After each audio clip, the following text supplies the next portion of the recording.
Yo guys, welcome to the Zelda fiction. Today we are gonna see, what if Naruto got harem with femKyubi? The movie part 2. If you end up liking this video, please consider subscribe, so without further ado, let's get into the video. Naruto was back in his Darth Revan armor as he stood atop Kiri's main gate. While he couldn't see anything due to the dense mist for which the village was named after, he enjoyed the cooling breeze as well as the fresh air. Enjoying the scenery? A feminine voice asked from beside him. He turned his head slightly to see the smiling face of Mei. Now I am. Naruto replied with a chuckle that Mei mirrored with her own. He suddenly sighed. Mei, there's something I need to tell you. You may hate me for this. What is it, Naru-kun? Mei stepped towards him and gently took his gloved hand. Do you remember about the Kyubi being female? Naruto asked, at which he got a nod from her. I can't think of an easy way to say this, so she and I are in love with each other and admitted it last night inside the mindscape, so we are lovers now.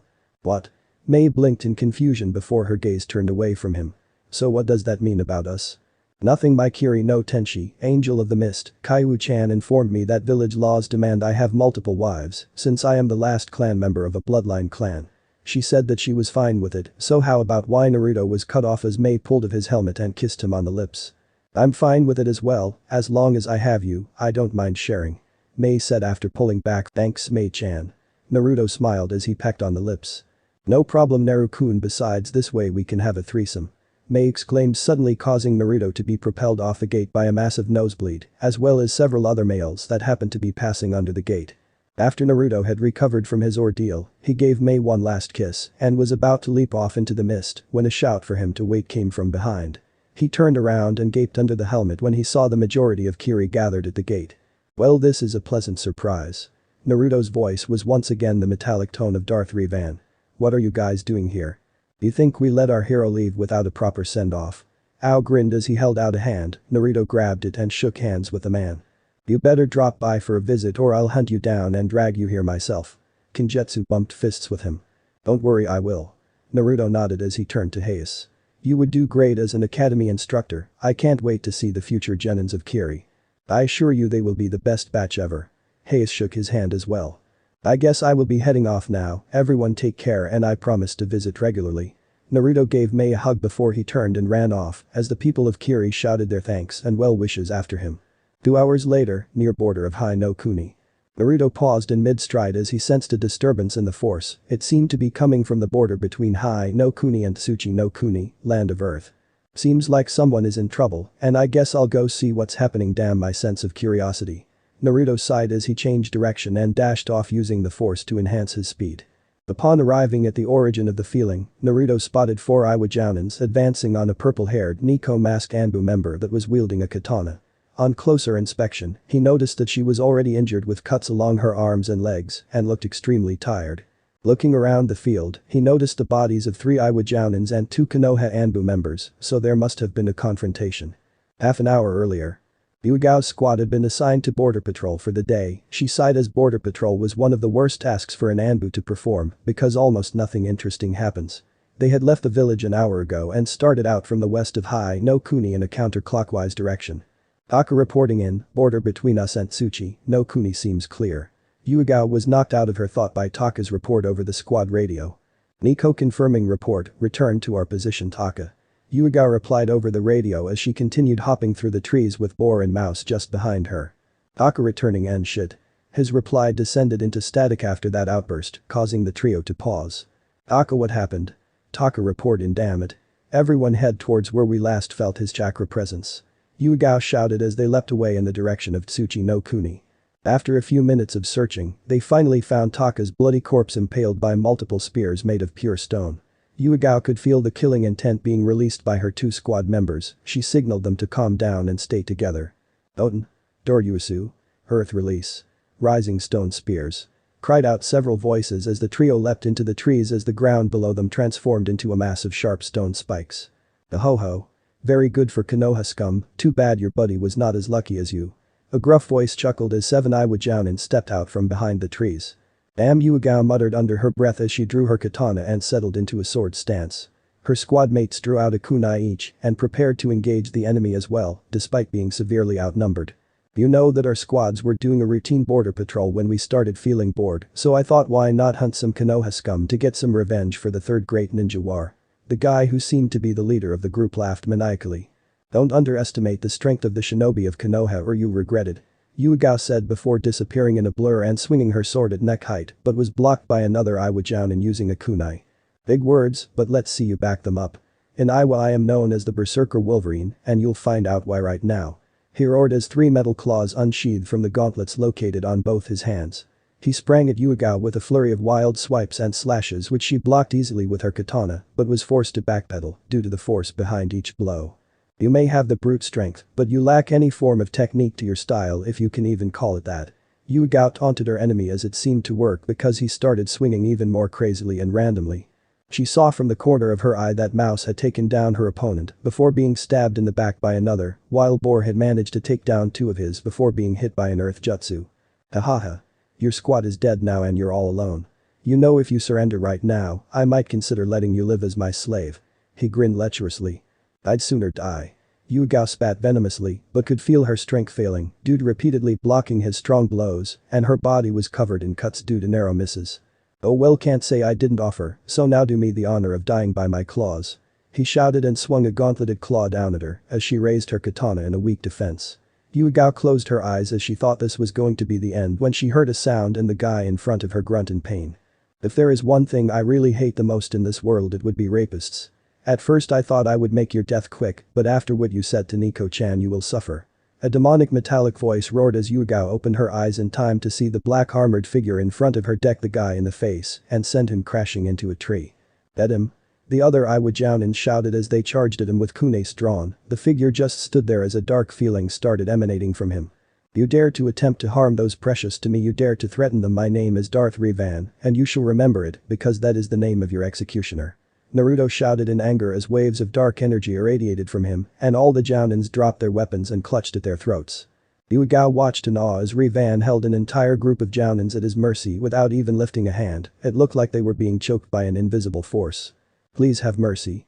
A random shinobi choked out, causing Naruto to chuckle darkly. "Mercy? Mercy you say? Ha ha ha ha." Naruto grinned darkly under his mask. "I'm sorry to inform you but all out of mercy." Naruto increased the pressure on their necks as he said that. Multiple snaps could be heard echoing through the forest as 3 bodies dropped back onto the ground dead. "Stay there Nico-chan, I will get back to you when I'm done taking out the trash." Naruto growled as he strode towards the shaking figure of Iwa's so-called Berserker Wolverine. "Nico-chan? So far only one person has called me that, but isn't he in the academy?" Yuigao thought in confusion as she watched in interest. "Stay away from me you whatever you are." The man shouted in fear as he pressed himself against the tree trunk behind him. "You don't deserve a quick death such as your squad had. No, I have a more fitting end for you in mind." Naruto still had the dark grin on his face as he hauled him up with one hand and placed his other hand on the guy's face. "You will be the first to taste my new power. Sakatsu Hisui. Life Drain." Yuigao watched in disgust as red lightning coursed through the man and he suddenly started to age rapidly in front of her very eyes. Soon the body was nothing but a shriveled mummy that turned to dust. "Sorry you had to see that Nico-chan." The metallic voice shifted into a light tone as the figure crouched down beside her. "That's alright, he deserved it Naruto." Yuigao smirked slightly as the figure stiffened at the name. "So you're the infamous Darth Revan, eh? How did you figure it out?" Naruto sighed in resignation. "1. You just confirmed it." Yuigao chuckled as Naruto face palmed his helmet. "2. Only one person has ever called me Nico-chan." "Very good Nico-chan." Naruto was at a loss since he didn't know how to handle the situation. "Can you show me your face?" Yuigao asked hesitantly. "I guess it is alright, but you have to remove your mask as well." Naruto added as an afterthought, which Yuigao agreed to. He reached up and popped off his helmet at the same moment Yuigao took off her Anbu mask. They both gasped slightly. "Why Kami? Why does every female I save have to have the face of one of your angels? Is this some kind of sick twisted joke on your part?" Naruto inwardly cried in I'm tears. There Naru-kun. "I'm sure Mei would be happy to have another harem sister. A foursome does sound fun." Kyubi mused in his mind, which almost caused him to faint from blood loss again. This hunk is Naruto. What happened to him? I know it's him since only he has the distinct whisker-like birthmarks on his face and I can't sense a genjutsu. And when did he get so strong? Yuigao's head started hurting a little as too many thoughts ran through her mind and threatened to drown her. "Nico-chan?" Naruto's voice knocked her out of her thoughts and she saw him looking at her with concern. "You kind of zoned out there, you okay?" "Hi Naruto, and my real name is Yuigao, Yuzuki Yuigao." Yuigao got back up on her feet and sighed as she looked at her dead squad. How are we going to haul all these dead back? Well, we only need your squad's bodies, so Naruto glanced at her and she caught onto his train of thought. The duo gathered the bodies of the Iwa Jounin and placed them together before Naruto took one of the corpses and dragged it out. We need evidence that Iwa attacked your squad, Naruto explained when he saw Yugao's lifted eyebrow, who made an O with her mouth in realization. Would you please do the honors since I'm not attuned towards fire? I'm a wind element user, Yuga replied. Do wind users without a fire to fan? Guess I'll do it another way then. Naruto sighed as he brought both his hands together and pushed them apart slowly. The soil underneath the pile of bodies separated in half as the bodies dropped into the newly formed hole. He then pushed his hands back together and the soil filled the hole in again, all the while Yuga watched with a slack jaw. How in Kami's name did you do that? She half shouted. That simple. Naruto looked at her seriously before smiling. My bloodline. Yuga faulted at the answer as Naruto chuckled since he enjoyed doing that to everyone who asked the question. He suddenly turned serious as he replaced his helmet. Yuga, can I trust you to keep this a secret? My identity and my powers, can I trust you not to tell anyone, even the Hokage? Naruto's voice once again came out with a metallic tone to it. I don't know, why would you want to hide your abilities? And who or what is attending the academy in your place? Yuga asked. The answer to your second question would be a reinforced Kage Bushin. As to why I hide my abilities. Take a guess, if the council sees me, the host of the Kyubi, suddenly becomes so powerful, what would be the first thing in mind? Naruto chuckled darkly as realization dawned on her face. Yes, I would be executed due to suspicion of the Kyubi taking over my body or turned into a mindless weapon under Danzo team. If that's the case, then I guess I can keep quiet about it since nothing bad is going to happen even if I don't reveal it. Yuga conceded, causing Naruto to hug her. Thanks Yuga-chan, I also want to thank you for protecting me for the first 5 years of my life. Naruto said as he hugged the purple-haired female Anbu, who was blushing up a storm since she could feel his muscles due to the hug. It's alright Naruto-kun. I couldn't stand by and let an innocent child get beaten. Yuga replied as she started to enjoy the hug. Do I look like a child now? Naruto asked cheekily as he accidentally pushed his groin into her pelvic region, earning a gasp from her. No.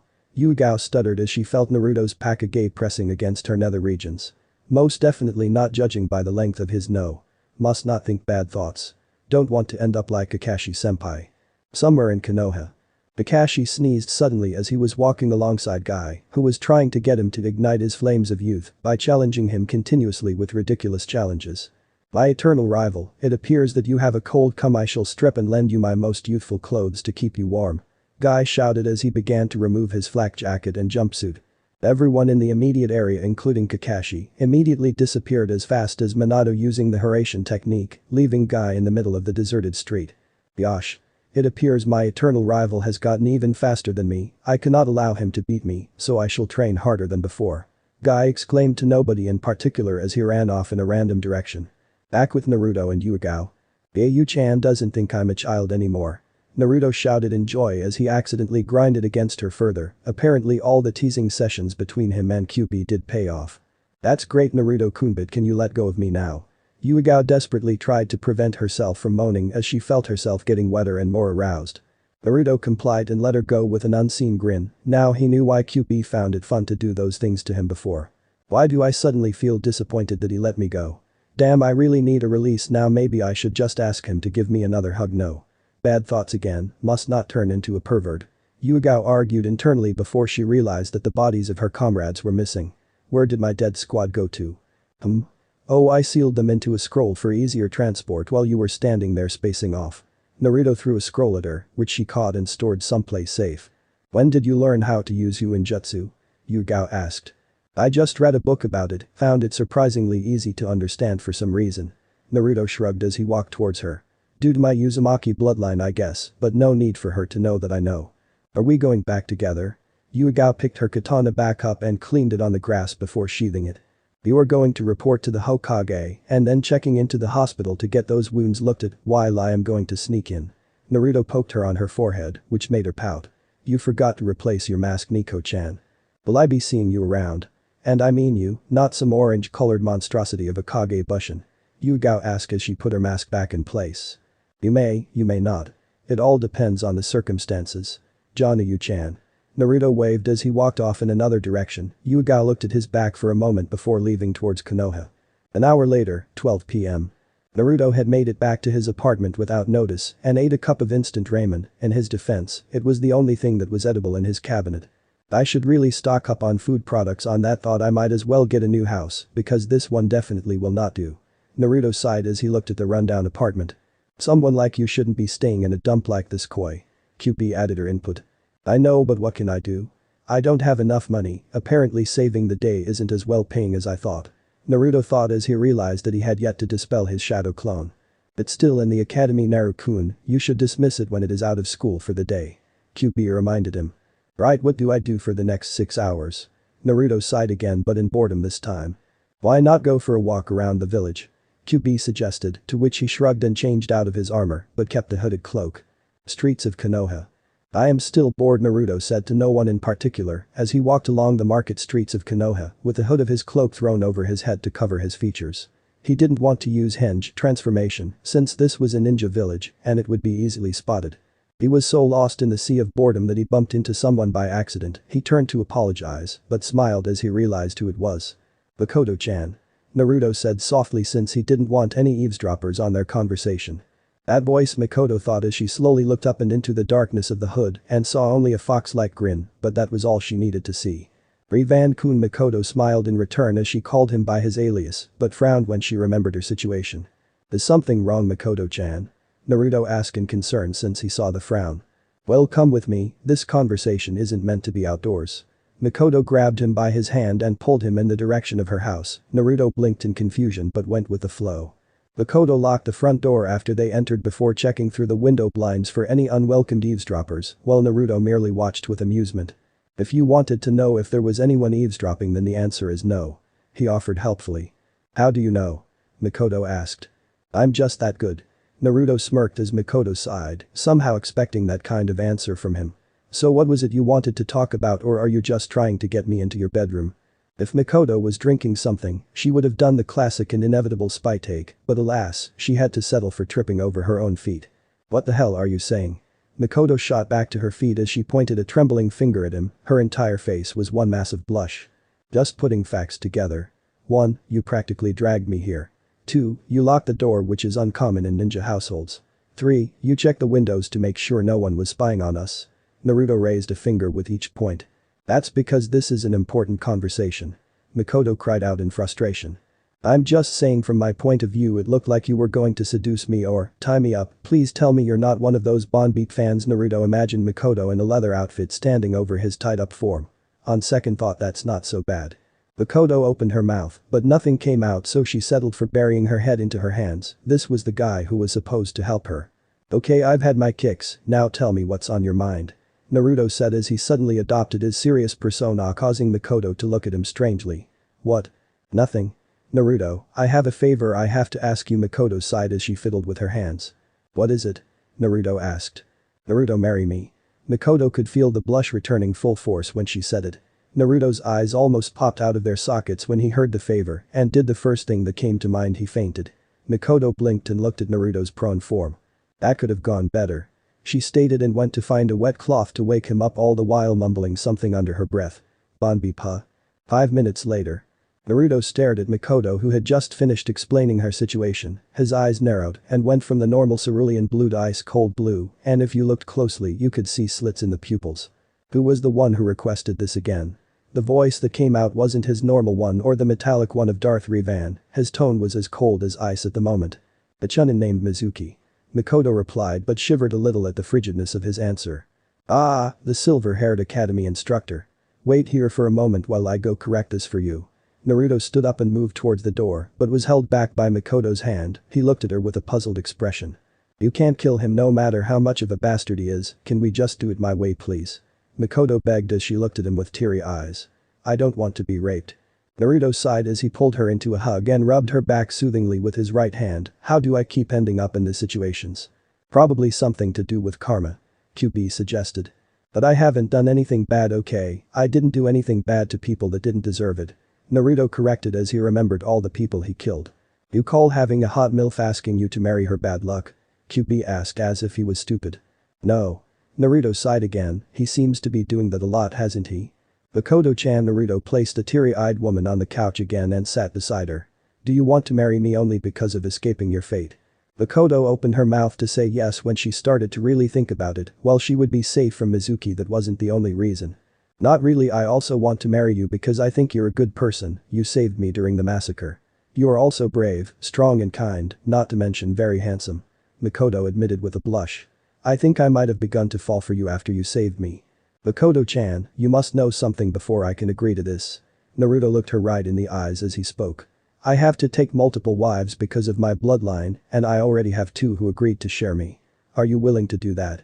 Naru-kun, I guess I would be willing to share, but you have to treat all of us equally. Makoto demanded. Who said I wouldn't? Naruto chuckled as he pulled her into a kiss. Thanks to Mei and Kyubi, he had some experience now. Makoto moaned into the kiss as Naruto forced his tongue into her mouth and explored it with his tongue. He pulled back with a grin as he watched Makoto regain her bearings.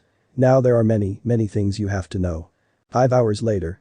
Makoto had spent the entire time Naruto had been retelling his double life as Darth Revan. With her mouth hanging off the hinges, she finally managed to close it after the explanation ended.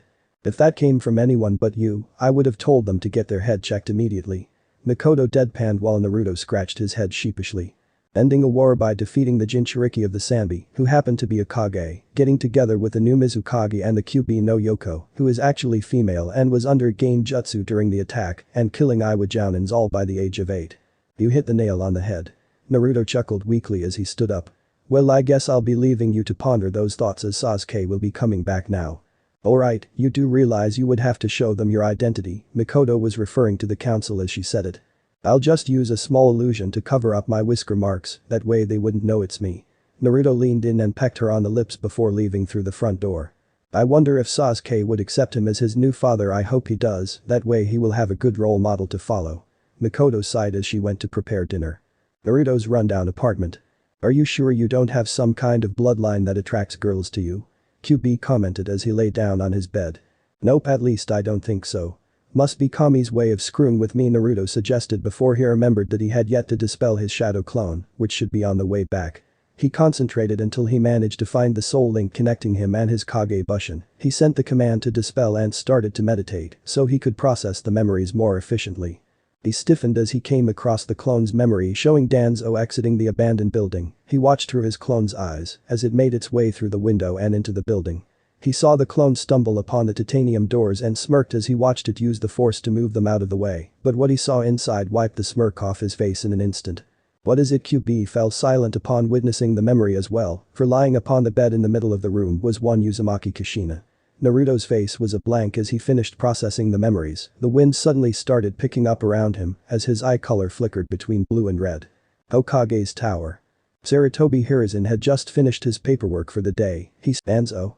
An inhumane roar echoed throughout the village as Hiruzen recovered enough to stand back up and looked out the window to see a maelstrom of power slowly making its way towards the Hokage's tower. He threw off the Hokage's robe to show his full battle armor underneath and leapt out the window and moved towards the source like the other ninjas of the village. Back with Naruto. Naruto had changed back into his armor and was marching towards the Hokage's tower as Darth Revan. His visor was glowing crimson, and the air around him was dense with his power. Tendrils of red and blue energy flared and swirled around him in a spiral. With each step he took, the ground underneath him shattered under the pressure being emitted from his body, and the civilians and genins he walked past immediately fainted from the powerful aura. Give me Danzo. Naruto roared at the group of shinobi that had gathered in front of him. One of the foolishly brave souls stepped forward.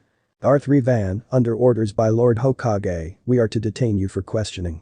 He shouted as the group took out various weapons, and several started forming hand seals. Get out of my way, maggots, I don't have time to deal with insects. Naruto swung his right hand in a sweeping motion from left to right. Immediately all the shinobi were flung into the buildings on the right side of the street by an invisible force. Naruto sneered at them before continuing towards the tower. He suddenly sensed an immediate attack thanks to the force. Multiple jounins that were stationed on the rooftops watched in horror as the shurikens and kunai they had thrown suddenly froze in midair, held by an invisible force. Naruto smirked as he shot all the projectiles back at their owners by a force repulse. He turned back in front to see a weird guy wearing green spandex, charging him at an impressive speed. You will not defeat me, my most unyouthful opponent. Guy exclaimed as he initiated a Konoha senpu, leaf whirlwind, in the direction of Naruto, who merely raised a hand, and Guy felt his legs get caught in an invisible grip. Out of my way, freak, Naruto growled darkly as he slammed Guy into the ground 3 times before flinging him into the side of a building.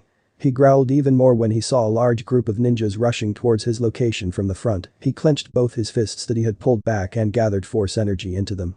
Suin Chikara no Taihu. Twin force cannons. Naruto shouted as he punched both fists forward, and two huge beams of concentrated force energy shot forth from them and slammed into the oncoming group of ninjas. The result was a huge explosion of force energy that tore up the ground and flung chunks of debris and the bodies of the shinobi into the air. Heian. Gakakyu no Jutsu. Grand Fireball Technique. A large ball of fire blasted out of a Jounin's mouth and straight at Naruto, who looked at it impassively. He raised his right hand and grabbed a fireball using the force. He compressed it into a ball the size of his head and flung it back. The resulting explosion destroyed the building the Jounin was standing on, but the man himself had managed to leap to safety. Stop wasting my time. Naruto snarled as he used the force to trick the Chunins in the area to start attacking the Jounins, while he force leapt across the rooftops towards the tower. Yet again he was interrupted by another Jounin. This one had a beard and was smoking a cigarette while he wielded two trench knives that Naruto noticed were enhanced by wind chakra.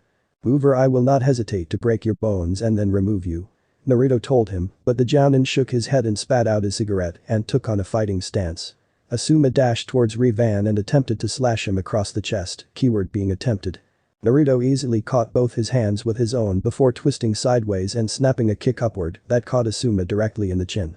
"I tire of this," Naruto said simply as he spun around on one foot and delivered a force-enhanced roundhouse kick to Asuma's sternum and knocked him off the roof. Naruto leapt towards the next roof but was tackled to the ground by a speeding green blur. He sprang back to his feet to see Guy standing there again. "You are an annoyance. I cannot allow your unyouthfulness to continue on, masked stranger," Guy shouted as he vanished in a blur but felt his neck slam violently into a waiting gloved hand. "Chikara Hisui. Force drain," Naruto whispered as Guy suddenly felt all the strength seep out of his body and Naruto let his limp body drop onto the floor. He blinked as he realized he was surrounded by Jounins and Chunins on all sides. Another deep growl made its way past his lips. "Why do you insist on stopping me? All I want is Danzo team." "What do you want with Danzo, Rivan-san?"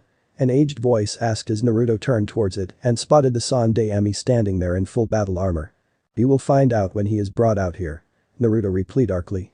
Hiruzen contemplated this for a while before he signaled to Anbu to fetch Danzo from the elder's room. Everyone waited in tense silence as rain started to fall across the area and lightning flashed across the sky, only serving to make the image of Darth Revan all the more terrifying. Eventually the two Anbu reappeared with Danzo, who looked at the figure of Naruto in his armor with something akin to boredom. "Yes, what is it, Revan-san? You go tearing through our village and shinobi to speak to me, and here I am." Danzo spoke calmly as the rain started to pour more heavily and a bolt of lightning flashed across the sky, accompanied by a roar of thunder. "You, it's really you." Naruto's voice trembled with barely suppressed rage and hatred. "Why didn't you tell me?" "Tell you what exactly?" Danzo replied in the same patronizingly calm tone. "Why did you hide Uzumaki Kushina from me?" Naruto roared as the gathered shinobi and Hiruzen all gasped in surprise that Kushina was alive and Danzo was holding her. "It makes no difference if you all knew or not, she has been in a coma since the Kyubi attack." Danzo answered again, though this time his voice held a bit of uncertainty. "I could have healed her, you asshole. How do you expect her to recover when you hide her away in some abandoned building?" Naruto grinned under the mask at Danzo's shocked expression. "That's a nice look for you, shocked. Yes, I know where you hid her and I already got her out of the building with a Kage Bushin." "Danzo, what is the meaning of this?" Hiruzen shouted at the old warhawk, who glanced at him. "Nothing much, Hiruzen, your ideals for Konoha were always too soft. We need a militaristic approach for Konoha to reach the greatness it is destined for, so I plan to make her an emotionless puppet under me. Too bad she didn't awake from her coma." Danzo trailed off before a malicious grin came to his face. "Maybe I should have just had her impregnated so I could use the baby as a..." He didn't get to continue further as a huge amount of killing intent slammed into him, rendering him speechless. Everyone looked to the source of it, which was none other than the armored form of Darth Revan. He took one step forward and pointed his right hand directly at Danzo. "You just made the worst mistake of your life. No one is to interfere," Naruto shouted suddenly as he glared pointedly at everyone including the Hokage. "This is my fight and I am going to enjoy ripping this asshole limb from funking limb." Previously on Naruto. Force Unleashed. "Danzo, what is the meaning of this?" Hiruzen shouted at the old warhawk, who glanced at him. "Nothing much, Hiruzen, your ideals for Konoha were always too soft. We need a militaristic approach for Konoha to reach the greatness it is destined for, so I plan to make her an emotionless puppet under me. Too bad she didn't awake from her coma." Danzo trailed off before a malicious grin came to his face. "Maybe I should have just had her impregnated so I could use the baby as a..." He didn't get to continue further as a huge amount of killing intent slammed into him, rendering him speechless. Everyone looked to the source of it, which was none other than the armored form of Darth Revan. He took one step forward and pointed his right hand directly at Danzo. "You just made the worst mistake of your life, no one is to interfere," Naruto shouted suddenly as he glared pointedly at everyone including the Hokage. "This is my fight and I am going to enjoy ripping this asshole limb from funking limb." Hiruzen had seen the maelstrom of power that Darth Revan could emit, so he wasn't worried about him losing, but he was worried about the amount of people that might be caught in the crossfire. So with that thought in mind, he decided to concede to Revan's request of having them stay out of the fight. "All Konoha shinobi, please retreat to a safe distance from the point of battle. I have seen Revan's power and don't want any of you to be caught in the crossfire." The Sandaime shouted as the Leaf Ninjas started to back away from what they had just dubbed Ground Zero at a rapid pace. "Danzo, I suggest you take this fight seriously, for I will not be pulling my punches." Naruto snarled as he cracked both his knuckles and pointed a finger at Danzo, who frowned slightly at his remark. "I'm afraid I don't know what you mean, Riva." Danzo was interrupted by a loud growl from Naruto. "Cut the bullshit. I know all about that right arm of yours and your bandaged eye as well." Naruto smirked under his helmet as Danzo started to look panicked. "Stealing multiple Sharingans from the corpses of the dead Uchiha clan members and implanting them into your Mokuton enhanced right hand, as well as implanting the eye of Uchiha Shisui into your own eye socket. How could you have known? The procedure was top secret and was completed only a week prior." Danzo exclaimed in shock before his face conformed into a mask of horror at the file in Naruto's hands. "You shouldn't leave your personal notes lying around where other people can just pick them up." Naruto waved the file at him before flinging it at the Hokage, who caught it in one hand and proceeded to read it. You could see the aged face of the Hokage adopt a furious expression. He kept the file and a storage seal on his armor. "Danzo, I always knew you kept Root active despite my orders to shut it down, and now I have evidence to prove it, as well as your covert dealings with Orochimaru." Hiruzen managed to keep the rage from his voice. "Revan-san, this traitor is yours to deal with as you see fit." "I don't need your permission, old man, but thanks anyway." Now Naruto chuckled darkly as he turned his crimson-visored gaze onto Danzo. "Time for some fun." Naruto dashed towards Danzo with force-enhanced speed and threw a right hook that Danzo managed to catch. He lashed out with a left high kick that connected with Danzo's head and knocked him backwards. Danzo grabbed his head and hissed in pain before tearing off the bandages over his eye and right hand, revealing that he did in fact have Sharingans implanted in both places. "Hahaha. Now it's more interesting." Naruto grinned as he witnessed Danzo run through hand seals at a blinding pace and breathe in deeply. Gyuuten. Shinkujoku. Wind release. Vacuum sphere. Danzo shot out multiple spheres of condensed air in a widespread pattern directly at Naruto, who yawned as he cancelled them out with a well-timed force repulse. Danzo growled at the fact that the black armored figure wasn't taking him seriously. He quickly blazed through more hand seals and took a deeper breath. Gyuuten. Shinkyu Tojoku. Wind release. Great vacuum sphere. Danzo exhaled a larger and more condensed sphere of wind chakra at Naruto. The sphere was easily redirected into a random building by the force. Danzo gritted his teeth before snapping his fingers and summoning the entirety of his root division. "Let's see how you fare against my elite soldiers." "I thought you'd never ask." Naruto shouted in glee as he engaged several root ninjas into jutsu. It was a breeze for him, thanks to his force awareness. He ducked under a straight jab before leaping over a leg sweep. He flipped over a root member and force pushed him into the ground. Naruto sidestepped a downward slash of a tanto and grabbed the wrist of its wielder before crushing it and flinging the guy into his comrade. "Is this all your elite soldiers got? Boring." All root members engaged the target immediately. Danzo screamed as all the black-clothed root members leapt at Naruto with tantos drawn or started to run through hand seals. Pain. Bikaku no Jutsu. Fire release. Grand Fireball technique. Naruto destroyed the fireball through the force as he force-flipped over several root members and decapitated them with a tanto he liberated. Naruto landed with a force stomp that sent the root around him flying away. He lashed out with both arms and grabbed two root ninjas by the head. Sakatsu Haisui. Life drain. Everyone watched on in a state of semi-awe and semi-disgust as both root members started to age before crumbling into dust. Danzo started to sweat upon seeing that. If this stranger could do that so easily, what else could he do? Suiten. Teppadama. Water release. Gunshot. Several giant balls of water were launched at Naruto, who experienced a sense of deja vu as he froze them in midair and they fell back onto the ground as puddles. Naruto blocked a horizontal slash using his stolen tanto and force pushed the root member away before twisting his body to avoid a hail of kunai and shuriken. He backflipped several paces and threw the tanto with a force-enhanced fling that caused it to impale through several root shinobi at once. Inpu. Chiaoju Giga. Ninja art. Super beast imitation picture. Naruto turned to see a young root boy launch several ink lions out of his scroll and towards him. He raised an unseen eyebrow at the kid's technique since he hadn't seen something like that before. He used the force to launch a barrage of kunai at the ink beasts that quickly dissolved back into ink upon impact. Naruto suddenly felt his limbs being restrained and looked down to see multiple ink snakes binding his hands and legs. Very good boy, using the lions as a distraction so you could capture me using your ink snakes. Too bad I'm your opponent. Naruto used a quick force repulse to blow the ink snakes to pieces and force pulled the young boy to him and knocked him out with a quick chop to the neck. He tossed the boy to the side and dodged several smaller balls of fire and wind. It seemed Danzo had finally joined in the fight as well.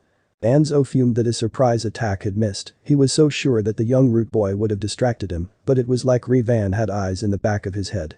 Naruto force grabbed two root ninjas and slammed them into each other before launching their unconscious bodies like missiles at their comrades.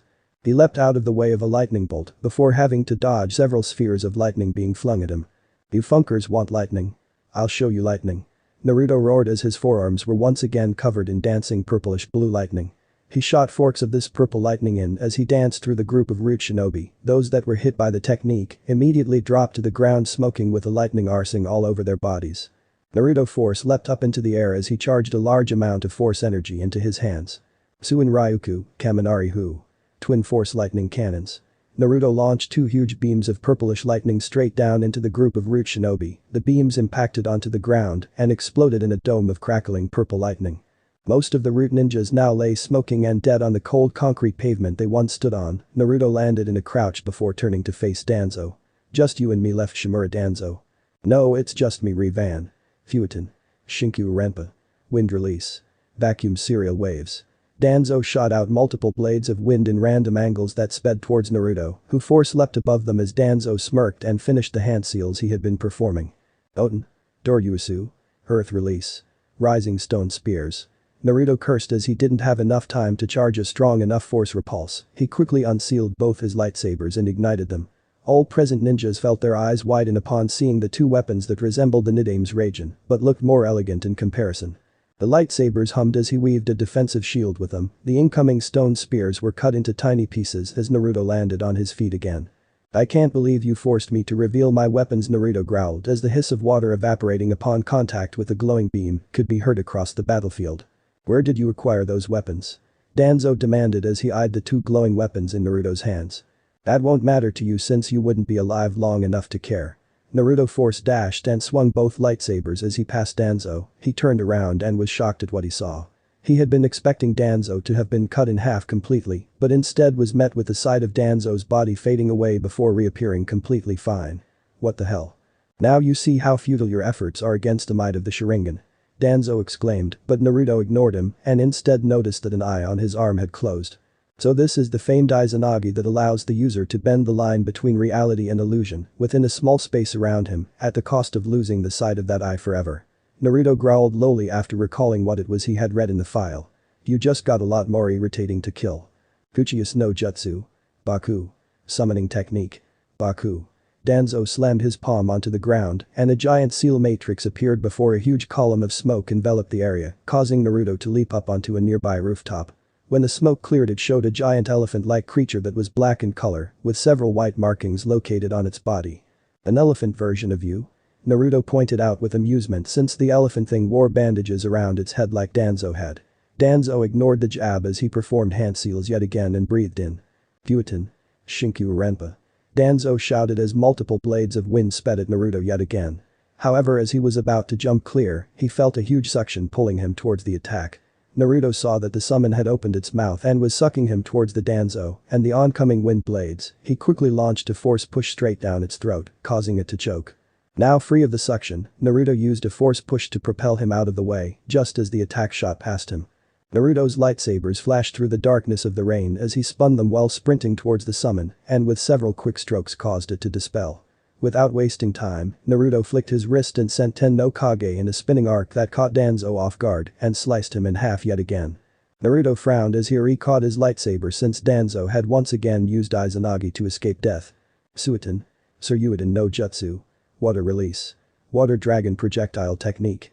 Danzo created a huge dragon of water out of the falling rain and sent it straight at Naruto, who caught it through the force and redirected it back to him. Danzo ran through more hand seals and slammed both palms onto the ground. Oten. Doryu Heki. Earth release. Earth-style wall. A giant slab of rock emerged from the ground in time to block the water dragon that crashed harmlessly against it. Naruto smirked under the helmet as he used the force to topple the giant wall onto Danzo, but he just used Izanagi to escape again. I really need to get rid of all those Sharingans, Naruto muttered to himself before an idea occurred to him.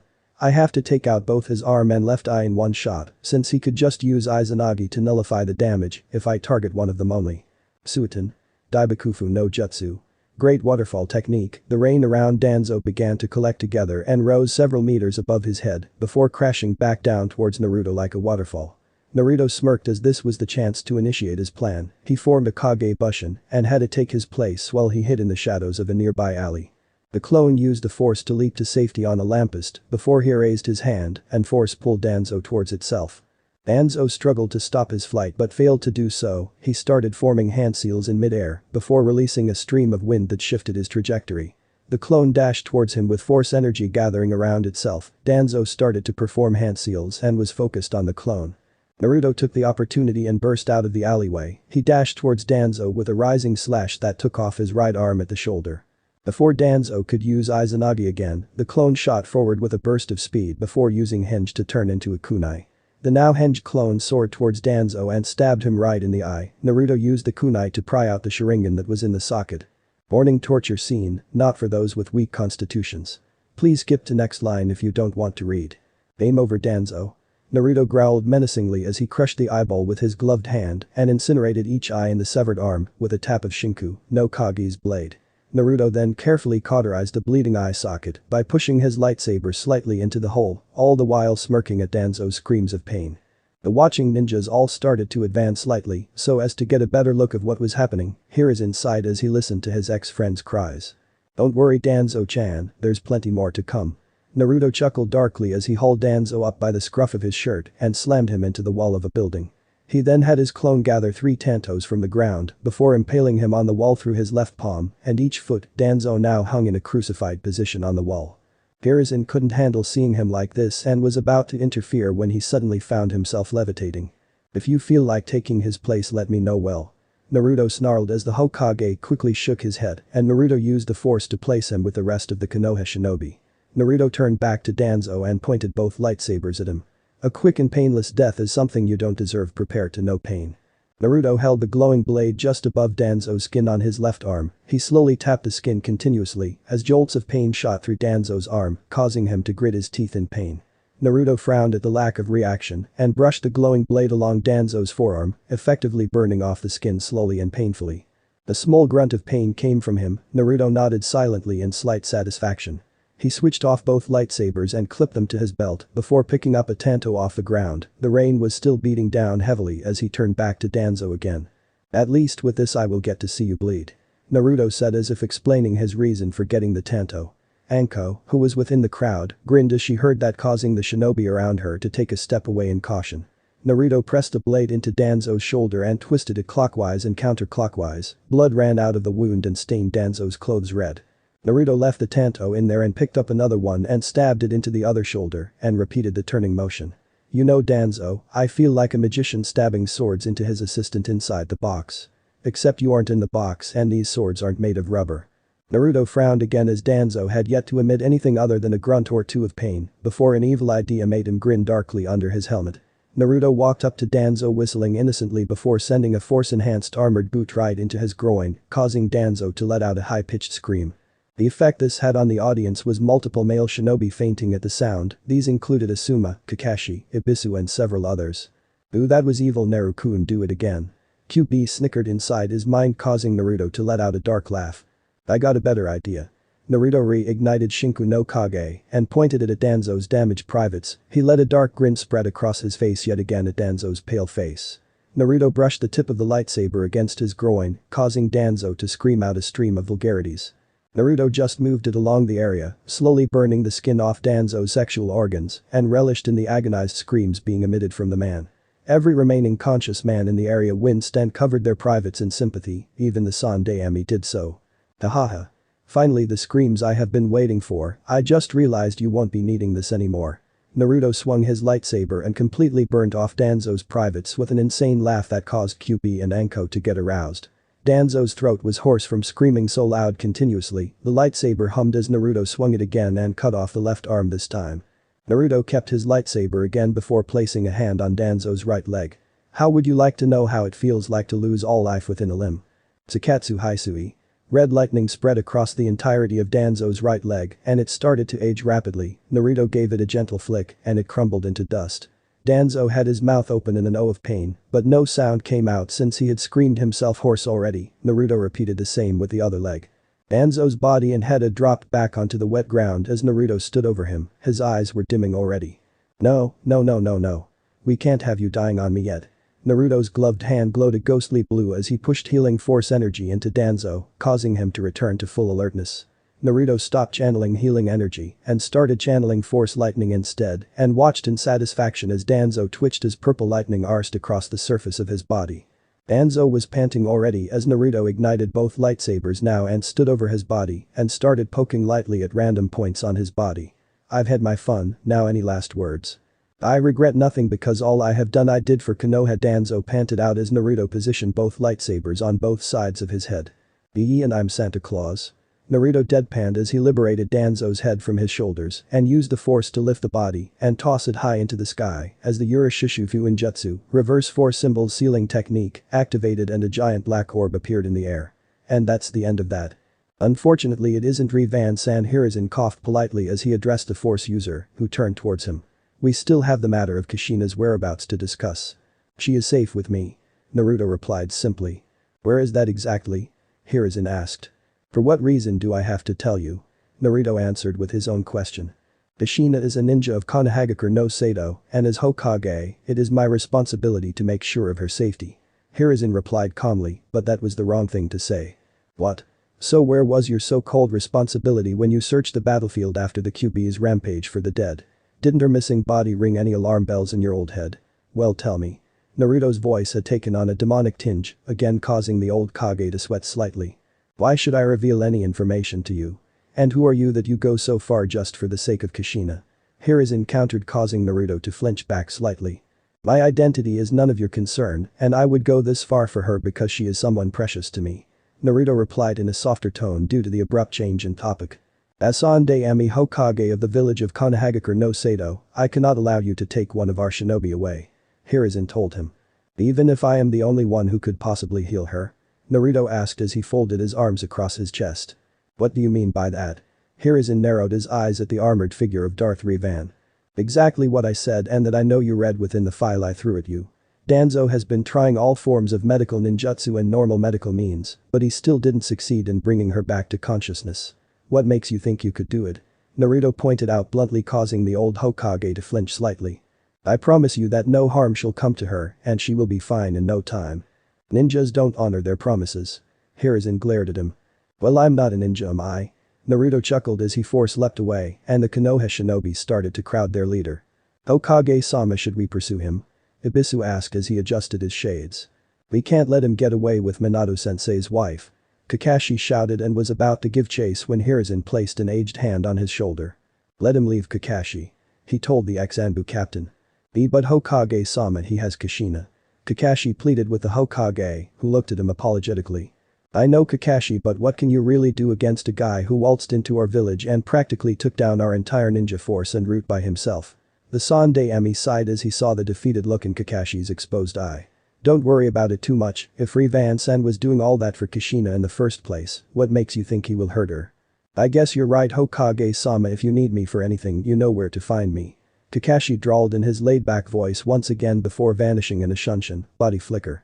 Unknown to the crowd, there was actually two people who had sighed in relief when they heard the Hokage give the order to not pursue Darth Revan. I'm glad that Hokage-sama didn't give the order to pursue Naru-kun. I can't believe the Danzo team was holding Kushina-chan this entire time. Too bad Naru-kun got to him first. I would have liked to turn at torturing that old bastard, and how dare he desecrate my clan's dead like that.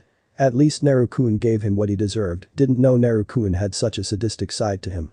Makoto thought, since she had recognized a power maelstrom as Naruto's immediately and had went to find him. I don't know why, but I feel relieved that Naruto-kun was able to escape without interference after witnessing his power firsthand. I don't think anyone can stand against him. And those energy blades that he wielded were able to slice through everything like a hot knife through butter. They even cauterize the area they pass over. Uchiha drooled mentally at the prospect of handling such an elegant and deadly weapon. And further unknown to everybody else since they were too engrossed in the fight, a certain raven-haired, raven-eyed young boy had witnessed the entire scene as well with an awestruck expression. Who was that armored shinobi? I heard them refer to him as Darth Revan. I can't believe he just took on the entire Konoha ninja force and walked away almost untouched. I doubt even Itachi could do that. I must find him and ask him how did he manage to obtain such power. Sasuke thought as he made his way out of the hiding spot and back home. And even further yet unknown since he was an expert spy, a plant-like maw emerged from the trunk of a tree and spilt open to reveal a face that was half white and half black with yellow eyes. Madara-sama won't be happy to hear about this, or maybe he would want us to recruit this Darth Revan person to our cause, either way we have to report in. The plant-like man thought to himself before submerging back into the trunk of the tree. Unknown location. Naruto, still in his Darth Revan guise, walked through the doors of an abandoned wooden farmhouse in the middle of a forest in Hai no Kuni. He had found this place on his way back to Konoha after he had left Uchiha. He informed his Kage Bushin to bring Kushina here so he could heal her. Naruto walked into the bedroom and dismissed the clone within. He quickly sorted out the memories before placing a hand on Kushina's. It might have just been his imagination, but for a second there, he thought that she had squeezed his hand gently. I hope that I will be able to use the force to nudge her back into the realm of consciousness, Naruto thought with a sigh. Boy, I have faith in your abilities with the force. I'm sure everything will be fine. Kyubi gave him support from within the seal. I guess you're right, Arigato Kyuubi. Naruto replied, mentally causing Kyubi to blush slightly at the suffix. Anytime, Narukoi.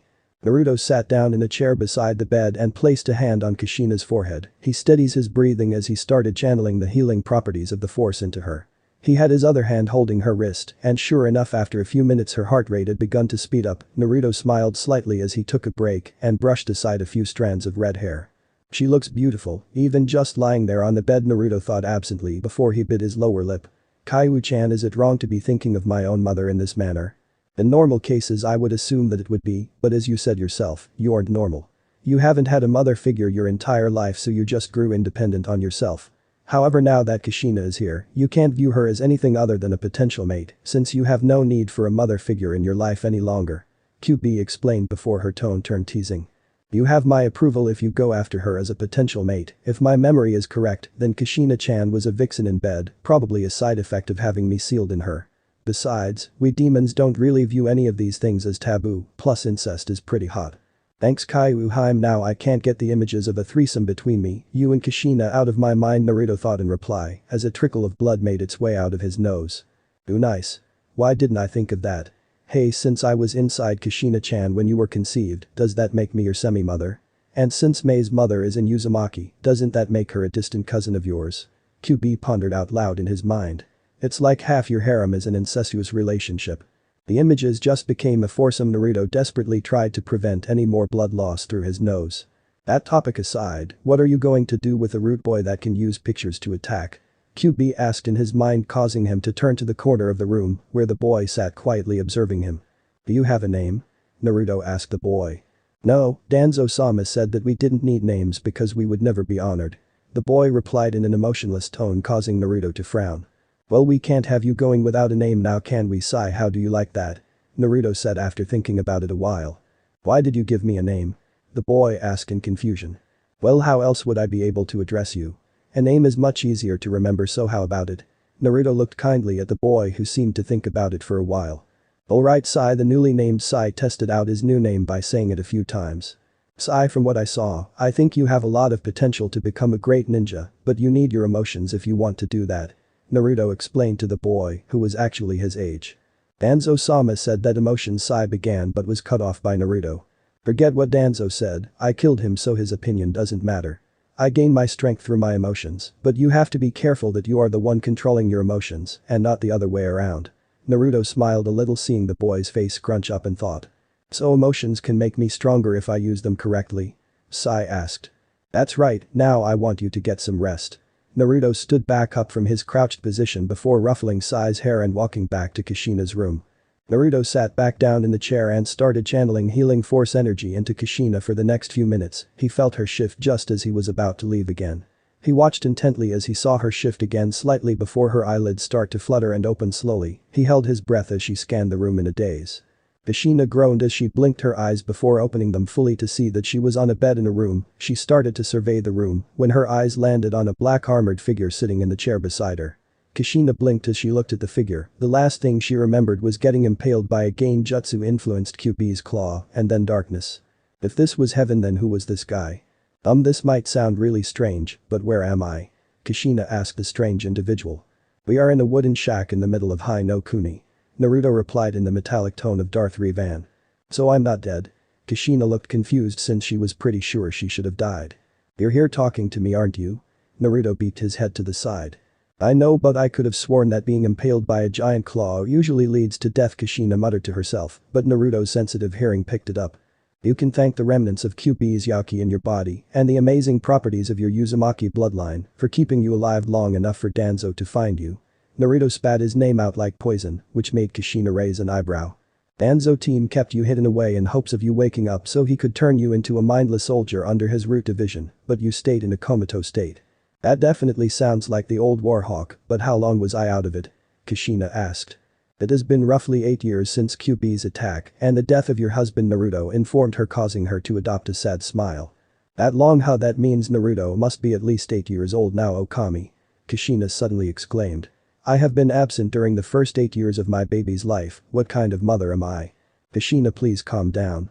I just brought you out of your comatose state, so you shouldn't overexert or stress yourself out. Your son is perfectly fine and does not blame you for not being there.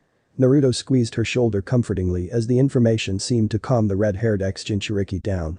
If what you previously said is true, then how come I am not in Danzo's care at the moment? Kushina glanced around the room as if trying to find any enemies. That's because he's dead. Naruto said, simply, causing Kushina to gasp lightly. How did that happen? I found out that he was hiding you from me, so I stormed through Konoha while taking out all the ninjas in my way before demanding the Hokage to give me Danzo. After that, I fought against Danzo team and his entire root organization. I defeated all his emotionless troops first before beating him myself and then torturing him before cutting off his head. Naruto told her. Kushina's mind failed to produce a word that would describe the sure incredulousness of what he had just told her. You waltzed into Konoha, took on almost the entire shinobi force, destroyed Root and defeated Danzo single-handedly without getting injured. That's about right, though I did get a little hungry from expending all that energy. Naruto replied offhandedly. Why did you do all that for me? I don't even know you. Kushina exclaimed in shock. That's who I am. I would go to hell and beat up the damned Shinigami for my precious people, and you do know me somewhat. Naruto whispered, but loud enough for Kushina to hear. Who are you? Kushina asked bluntly. I am known as Darth Revan to most, but to my precious people, Naruto sighed as he removed his helmet, revealing spiky blonde hair, cerulean eyes and 6 whisker marks. I am Namikaze Uzumaki Naruto. Na Naruto. My Soichi. Kushina gasped in shock and couldn't stop a small blush from forming on her face at her son's handsome features. Hi, hello Ka-san. Naruto gave her a small smile. Previously on Naruto. Force Unleashed. Who are you? Kushina asked bluntly. I am known as Darth Revan to most, but to my precious people, Naruto sighed as he removed his helmet, revealing spiky blonde hair, cerulean eyes and 6 whisker marks. I am Namikaze Uzumaki Naruto. Na Naruto. My Soichi. Kushina gasped in shock and couldn't stop a small blush from forming on her face at her son's handsome features. Hi, hello Ka-san. Naruto gave her a small smile. How you look like you're in your mid-teens, but it has only been 8 years. Kushina exclaimed in shock, causing Naruto to sigh as he placed his helmet on the bedside table. You might as well get comfy since this is going to be a long explanation, Naruto told her. Kushina shrugged as she shifted herself into a more comfortable position as Naruto began to inform her of his life. I was a lonely child at the orphanage until I was kicked out at the age of 4. I was beaten regularly by mobs comprised of people that had lost loved ones during Kyuubi's attack. I was beaten occasionally and ignored daily until that one night when I was 5. Naruto looked at Kushina to see a devastated look on her face. The mob was bigger and more violent, as well as armed with more weapons. I tried to run, but they managed to corner me in a dead end. I had lost consciousness some time during the beating, and that was when my life changed completely. Naruto proceeded to tell his birth mother about Kyuubi granting him the bloodline that allowed him to use the force, as well as about his 2 elder brother figures, Revan and Galen. He gave her a basic explanation of the Force and a small demonstration of its power. He told her about how he took on his alternate identity as Darth Revan to honor his dead master. Kushina had managed to keep her jaw firmly attached to her mouth, but the next few events finally knocked it loose. Naruto informed her of the Uchiha massacre and how he had arrived just in time to save Makoto. Kushina started to thank him profusely at this point for saving her best friend. Naruto waved her off saying it was nothing. He then proceeded to tell her about his journey to Kiri to stop the bloodline purges. Kushina's jaw was still firmly in place as he told her about his efforts at Shiryu village and finally the last battle against Yugura and how he defeated him. Her jaw did not budge when he informed her of Madara's influence on the Sanbi Jinchuriki, but it dropped when Naruto told her that he was dating the Mizukage, was Kyubi's mate, and was going to be engaged to Makoto. You three girls Mizukage Kyubi Miko-chan. Kushina couldn't form a coherent sentence before she was suddenly assaulted by images of Naruto in bed with the three girls naked. She promptly fainted with a small trickle of blood coming from her nose. I never thought she would be a pervert. Naruto mused as he wiped away the trail of blood and tried to shake her awake. Women can be perverts too, we just hide it better than guys. Kyubi's voice drifted through his mind. Right, Naruto's sweat dropped at the statement as he finally succeeded in waking her up. Kushina blinked and looked at Naruto before she remembered what had caused her to faint and blushed bright red. After an awkward explanation of why he had a harem, Naruto continued on with a story about how he rescued Yugao and found out about Danzo holding her. Naruto told her about his rampage through Konoha, his battle with the entire Root division, his duel with Danzo, and how the irritating Funk wouldn't stay dead, and finally about him torturing Danzo before decapitating him. Kushina was both awed and proud about how powerful her son had become. She was also touched that he had done all that because of her. Oh, and I took one of the younger Root members under my care. I named him Sai since he didn't have a name. Naruto added as Kushina looked at him puzzled. Why would you do that? Kushina asked. He had an interesting talent and he is still young enough that Danzo hasn't killed off all his emotions yet, plus I have been thinking of getting an apprentice. Naruto shrugged.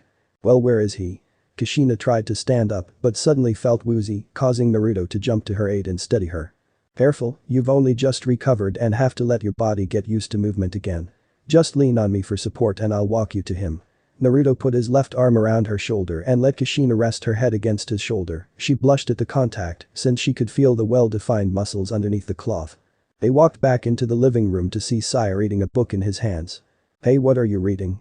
Naruto helped Kushina as they crouched down beside Sai, who turned to look at them with a puzzled expression. I found this book on the bookshelf. It says that a person is most happy when surrounded by friends and family. How do I experience this happy since I don't have any friends or family? Sai looked at them for an answer. That's not true, we can be your family if you would let us.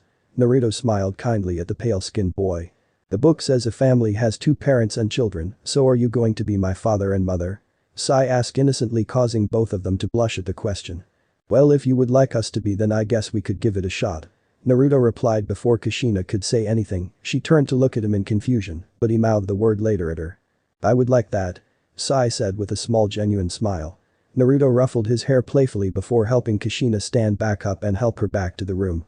Why did you tell him that? Kushina asked. He's only a young boy that hasn't felt the warmth of family in a way, he is just like me. I guess I didn't want him to experience what I did.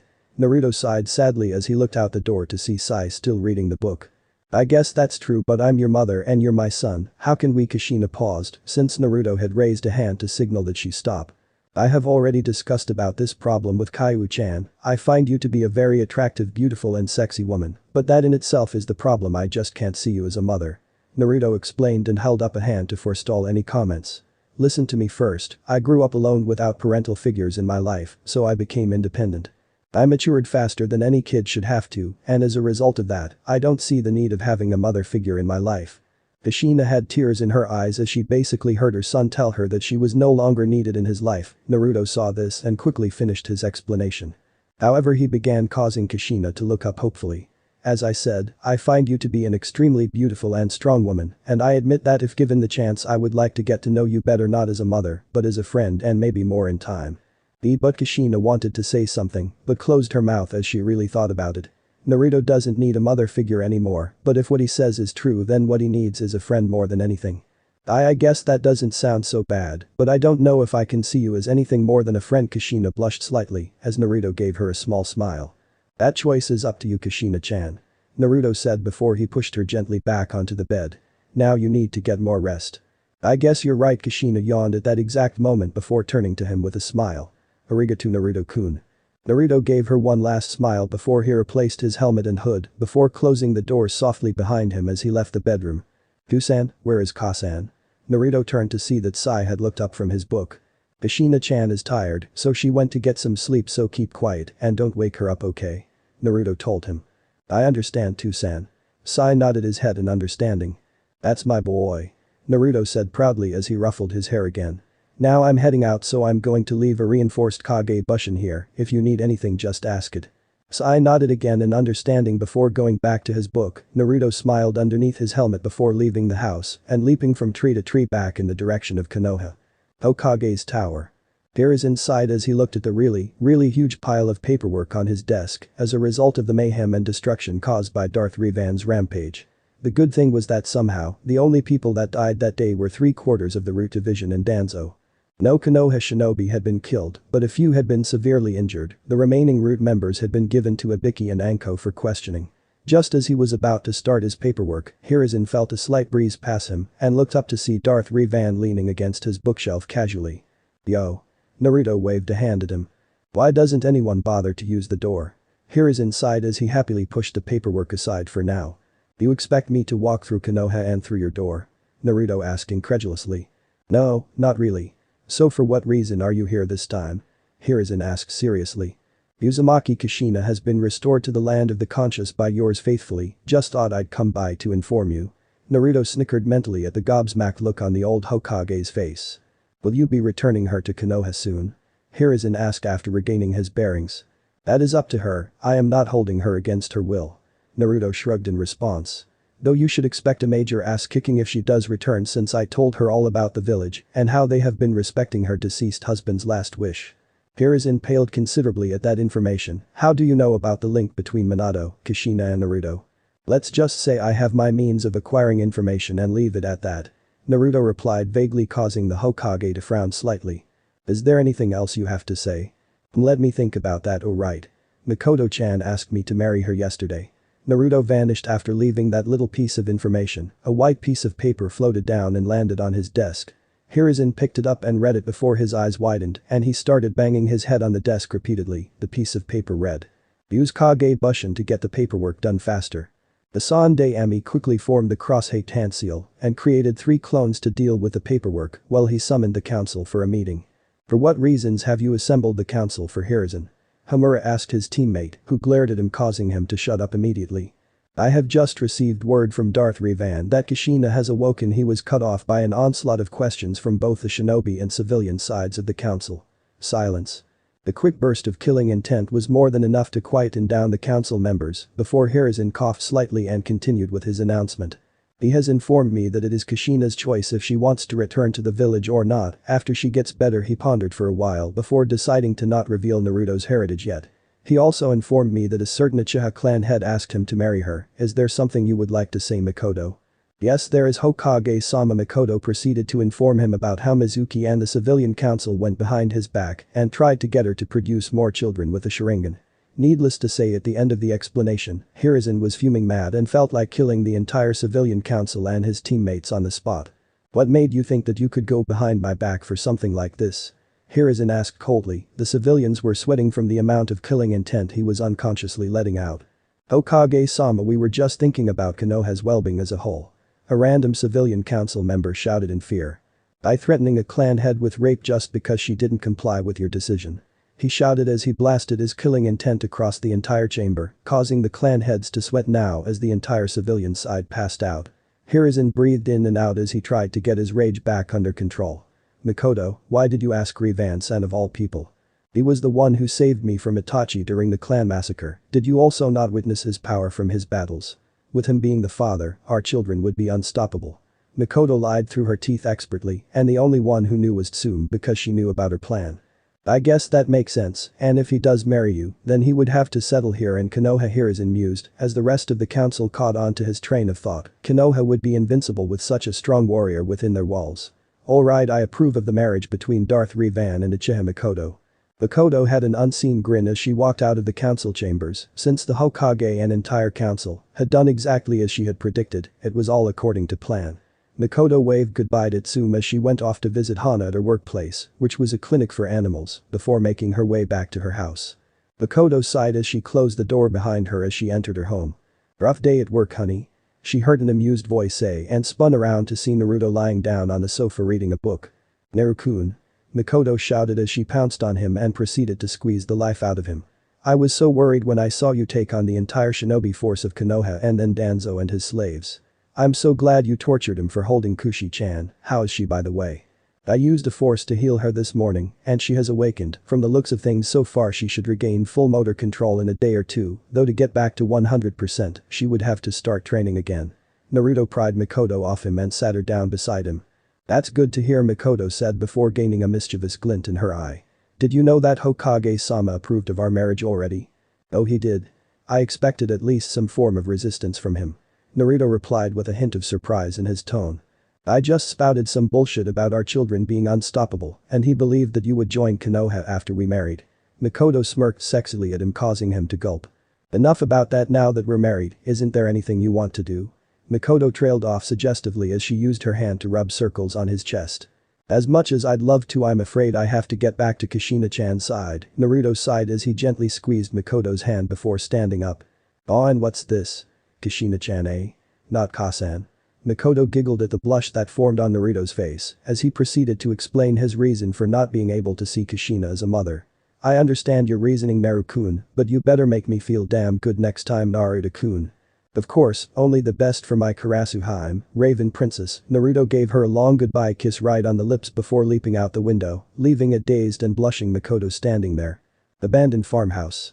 Naruto dispelled his clone and assimilated the memories in an instant. Apparently Kushina was still asleep and Sai had just asked the clone for a pencil and a sketchpad. Just as he was about to open the front door, Naruto sensed Sai's force presence on the roof of the house, so he walked up there. He spotted the young pale-skinned boy sitting on the edge of the roof, sketching away furiously on his pad. "What are you doing all the way up here?" Naruto asked humorously as he sat down beside Sai. "Welcome back to-san. I didn't want to disturb Ka-san, so I came up here. The landscape around here is beautiful, so I asked your clone for a pencil and a sketchpad." Sai replied with a small smile. Sure enough, there was black and white version of the forest surrounding the farmhouse on the paper. "You have quite the talent in drawing. When did you take up the hobby?" Naruto asked as he noticed Sai pause in his sketching. "I just started to draw one day and I found it relaxing. One of the older root members named Shin thought I was very good at it and encouraged me to draw more." Sai replied after a slight hesitation. "I see, so what happened with this Shin?" Naruto saw Sai tilt his head slightly out of confusion. "I don't know, he was probably killed during your attack," Sai said monotonously. "Oh, were you close with him?" Naruto asked. "Not really, I had only known him for a week or two before your attack." Sai resumed his sketching while Naruto merely watched silently. "Be careful up here, I'm going back down to check on Kushina-chan." Naruto stood up and stretched as Sai gave the soft hi before he jumped back to the ground and walked into the house. Naruto opened the bedroom door a crack to see her still sleeping. He checked the clock on the wall and found that it was around lunchtime. "Kushina-chan, wake up." Naruto shook her by the shoulder gently. "Yes, I would like a bowl of miso ramen," Kushina mumbled, causing Naruto to blink owlishly. "Haha, I told you that you got your taste in food from your mother." Kyubi chuckled within the seal. Naruto had nothing to counter that statement, so he just resumed trying to waken the sleeping red-haired female on the bed. She was still sleeping a minute later. Naruto smirked slightly as a plan formed in his mind. "Kushina-chan, I spilled some ramen on my body, could you lick it off for me?" Naruto watched in amusement as Kushina shot upright with a huge blush on her face before looking around the room and settling on an amused-looking Naruto. "That was mean, Naruto-kun." Kushina pouted with a hint of a blush still on her face, which Naruto thought made her all the more cuter. "Sorry, but you refused to wake up, plus it was fun as hell." Naruto didn't even bother to hide the amusement in his voice. "So what was it that you had to wake me up for?" Kushina asked as she stretched her arms, causing her shirt to ride up slightly and expose her well-toned stomach. Naruto blushed slightly at this before turning to look out the window. "It's already lunchtime and I was wondering what you wanted to eat, so I could send a Kage-bushin to get it." Naruto replied as he turned back to see a sparkle in her eyes. "Ichiraku's ramen," Kushina exclaimed as Naruto chuckled along with Kyubi at the answer. "Somehow I expected that, so what type of ramen?" Naruto asked. "A miso, a chicken and a beef," Kushina said, instantly causing Naruto to do a double check. "You're going to eat all of that yourself?" Naruto looked skeptical at that since he was the only one, besides that Akamichi kid from the academy, that could eat that much. Yup. I've always had a large appetite for some reason, I think it was a side effect of having Kyuubi-chan sealed inside me. Kushina mused as Naruto shrugged as he mentally took down the order. He created a Kage Bushin and sent it up to the roof to ask Sai what he wanted before going to the village to get their food. Well, it looks like you almost have full control of your motor skills again, you should be fine in a day or two. However, to get back to a 100%, you would have a lot of training to do since you've been out of it for a while. Naruto informed her. I can tell. Kushina frowned as she tested the mobility of her limbs. Here, take this. Naruto handed her a kunai, she took it with a confused expression. See that tree outside the window, I want you to throw the kunai straight at it. Kushina blinked but shrugged and took careful aim before letting it fly, and it impacted directly in the center of the tree trunk. Apparently, even though you've been in a coma, your body still remembers the training it's had. Your accuracy with that kunai proves it, so all you've got to do is practice, and you'll be back to full strength in no time. Naruto force pulled the kunai back into his grasp as Kushina marveled at the usefulness of the force before she suddenly recalled something he had said. Naruto-kun, I remembered that you were looking for a way to let Kyuubi-chan out. Kushina asked the blonde force user. Yes, I am, but I haven't had time to really sit down and think about it. Why? Naruto looked at her with an eyebrow raised. I just remembered that I was also looking for a way to let Kyuubi-chan out of the seal before that night happened, since she had been complaining about how boring it is in my mindscape. Kushina bit her right thumb and swiped the blood across the back of her left hand, and a scroll appeared in a poof of smoke. What's that? Naruto watched uninterested as Kushina unrolled the scroll, and his eyes bugged out at the seal matrix on the paper. That's the Shiki Fusion. Dead demon consuming seal. To be more accurate, it is the basis for it. I have been tinkering around with it to find a loophole that would allow Kyuubi-chan to roam outside the seal. Kushina's eyes scanned through the paper. So did you find any? Naruto asked as his eyes examined the basis of the Shiki Fusion, and his Uzumaki bloodline helped decipher it. Well, I had problems myself in finding a loophole for that purpose until I remembered a particular trait of the shadow clone technique. Tell me, why do you gain the memories of your clone? Kushina turned to look at Naruto. That's because each clone you create also has a shard of your soul with it, so when you disperse the clone, the soul fragment returns to you and you learn whatever it has. Naruto replied instantly. Now see, this part of the seal is known as Haki no Fuin Shiki, a trigram sealing style. Minato-kun created this by combining two Shishu Fuin, 4 symbols seal. However, when he placed this seal on you, he left 2 gaps in between where the 2 seals would meet to allow you to tap into Kyuubi-chan's Yaki. Kushina explained. This is an impressive feat, but what does that have to do with the Shiki Fusion? Naruto asked in confusion. Well, the Shiki Fusion is meant to bind the souls of the 2 involved together, but the loophole lies in Minato-kun's way of applying the Haki no Fuin Shiki. At the 2 points where the seal allows Kyuubi-chan's Yaki to flow out and mingle with your own, this is where the Kage Bushin comes in. Kushina pointed out as she explained. Since a shard of your soul is sent into the clone when you use your chakra, why can't Kyuubi-chan's soul move into a clone when you use her Yaki to create a clone? That's genius, Kushina-chan. Naruto hugged the older woman and twirled her around happily. This is nothing for our Uzumaki bloodline to decipher. Kushina blushed slightly at being able to feel Naruto's muscular physique again. Hold on while I talk with Kyu-chan. Naruto said after putting her back down. So Kyu-chan, will this work? The theory behind it is sound, and I believe it will work. Kyuubi sounded hesitant. What's wrong, Kyu-chan? Naruto asked the demoness. There is a problem. Who will be controlling my Yaki after I am freed, because only a small portion of my power along with my soul will be sent into the reinforced clone. Well, I will eventually regain my Yaki. The Yaki within you will be wild and you won't be able to access it safely. Kyuubi explained. Naruto quickly related the situation to Kushina. They thought about it for a while before asking Kyuubi if there was any way around it. There is one way, but it would involve you turning into a full-blooded demon. No Hanyu, half-demon, nonsense, but a full-blown demon. Kyuubi informed him. Kyu-chan says that the only way to solve this problem would be for me to turn into a full-blooded demon. Naruto told Kushina, who blinked in surprise. This is your choice to make, just know that no matter what you will still be Naruto to me. Kushina smiled warmly at him, causing him to smile back and nod gratefully. What is the process I have to go through to become a demon? Naruto asked. Come into the mindscape, Naruto-kun. Kyuubi told him, and he informed Kushina before sitting down cross-legged on the bed and entered the mindscape. Naruto opened his eyes to see that he was in Kyuubi's room. He was greeted with a kiss by the fox demoness. Are you sure you want to do this, Koichi, beloved? Kyuubi asked softly. Naruto just smiled and caressed her cheek with his hand. If I don't care that you are a demon, what makes you think that I would care if I become one? Naruto answered rhetorically. To turn you into a demon, I have to mark you as my mate and you mark me as yours. Kyuubi told him with a blush. How do we do that? Naruto asked. You don't care? Kyuubi looked at him in surprise, but Naruto just kissed her passionately on the lips. We know that we both love each other, so why should I be bothered? Naruto said after he pulled back from the kiss. All we have to do is channel chakra, Yaki in my case, into our teeth to elongate them into fangs and bite the juncture between the neck and left shoulder. After biting down, you have to channel your chakra into my body before drinking some of my blood, and I have to do the same to you. Kyuubi explained and Naruto nodded in understanding. Naruto gave her a kiss before he channeled his chakra into his teeth and felt them elongating. He bit down at the spot Kyuubi had told him and felt her do the same to him. At first he felt a twinge of pain, but it slowly faded into a pleasurable feeling as Kyuubi channeled her Yaki into him as he did the same to her. He pulled his fangs out and drank the blood that pooled around the puncture mark and licked it clean. He felt Kyuubi doing the same for him. Naruto pulled back and saw Kyuubi lick her lips free of his blood. The sight for some reason was extremely arousing to him. He noticed that a seal had appeared on the area he had bitten, black fangs that formed a circle around a black howling wolf's head. Is that it? I don't really feel any different. Naruto flexed his hand slightly as if testing it. Give it some time, I would estimate the changes would happen right now. As soon as Kyuubi finished her sentence, Naruto fell onto the bed writhing in pain as red Yaki and blue chakra swirled around him.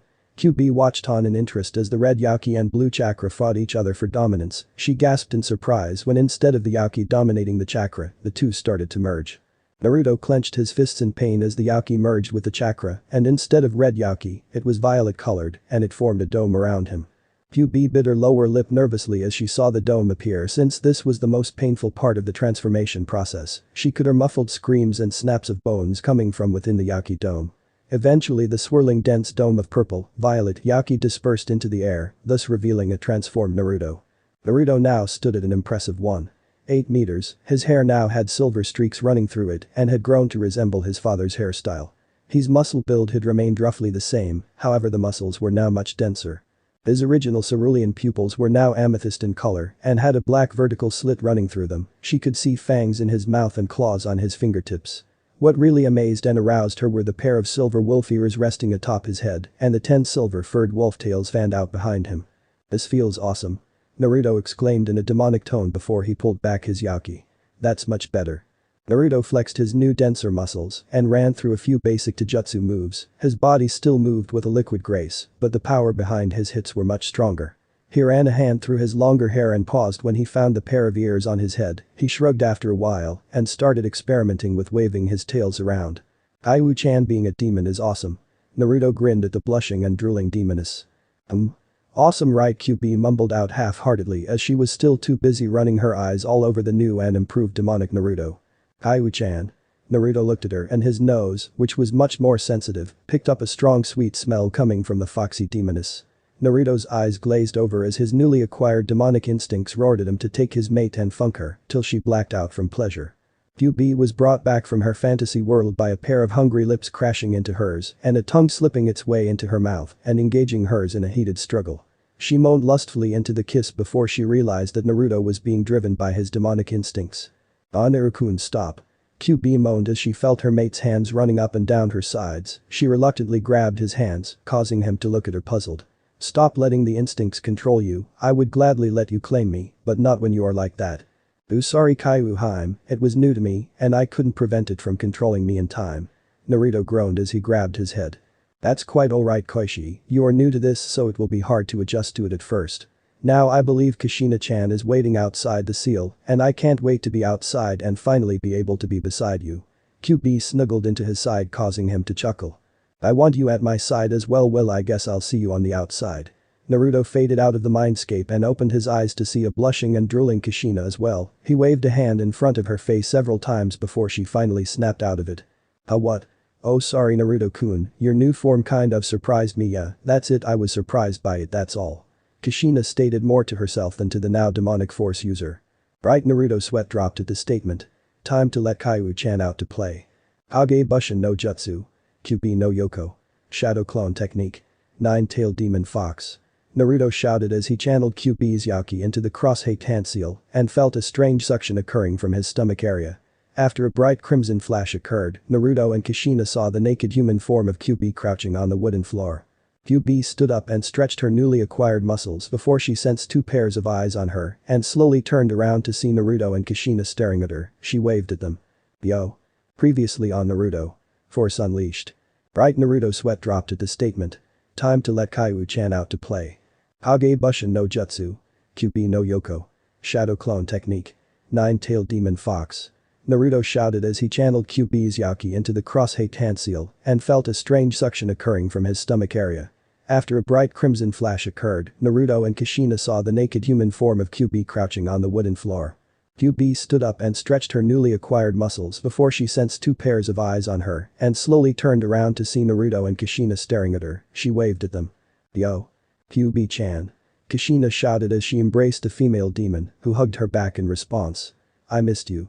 I missed you too, Kushina-chan. I'm so sorry for not being able to counter the genjutsu placed on me, Kyubi said sadly. It wasn't your fault, I will never blame you for what happened that night. Kushina assured Kyubi, who perked up in response. Kushina then handed Kyubi some clothes that Naruto had originally bought for her to wear, but Kyubi was able to wear them since they had about the same build.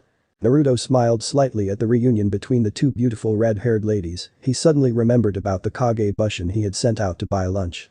He seamlessly formed a Kage Bushin and was pleasantly surprised that he did not feel a dip in his Yaki reserves at all. Before he dismissed it immediately, he finally realized that both ladies were looking at him puzzled.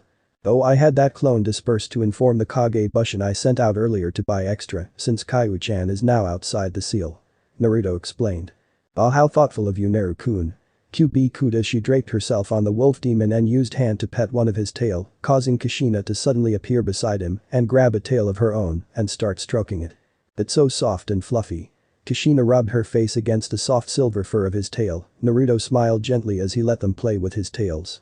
Hey Kushina-chan. Kyubi had a mischievous gleam in her eye, but Kushina didn't catch it. Yes, Kyubi-chan. Kushina looked at the fox demoness curiously. Now that Narukoi is a demon, he technically isn't your son anymore, that means you can pursue a relationship with him now. Kyubi replied before smirking. And have him funk both our brains out on a daily basis. Kushina and Naruto both blushed at what she said, mostly due to the second sentence. Kushina was slightly sad that Naruto was no longer considered her son, but found herself happy that she could pursue a relationship with him without any problems. Naruto was busy trying to prevent a nosebleed from occurring due to his newfound demonic side, urging him to bed both redeeds by sending images of them naked directly into his mind.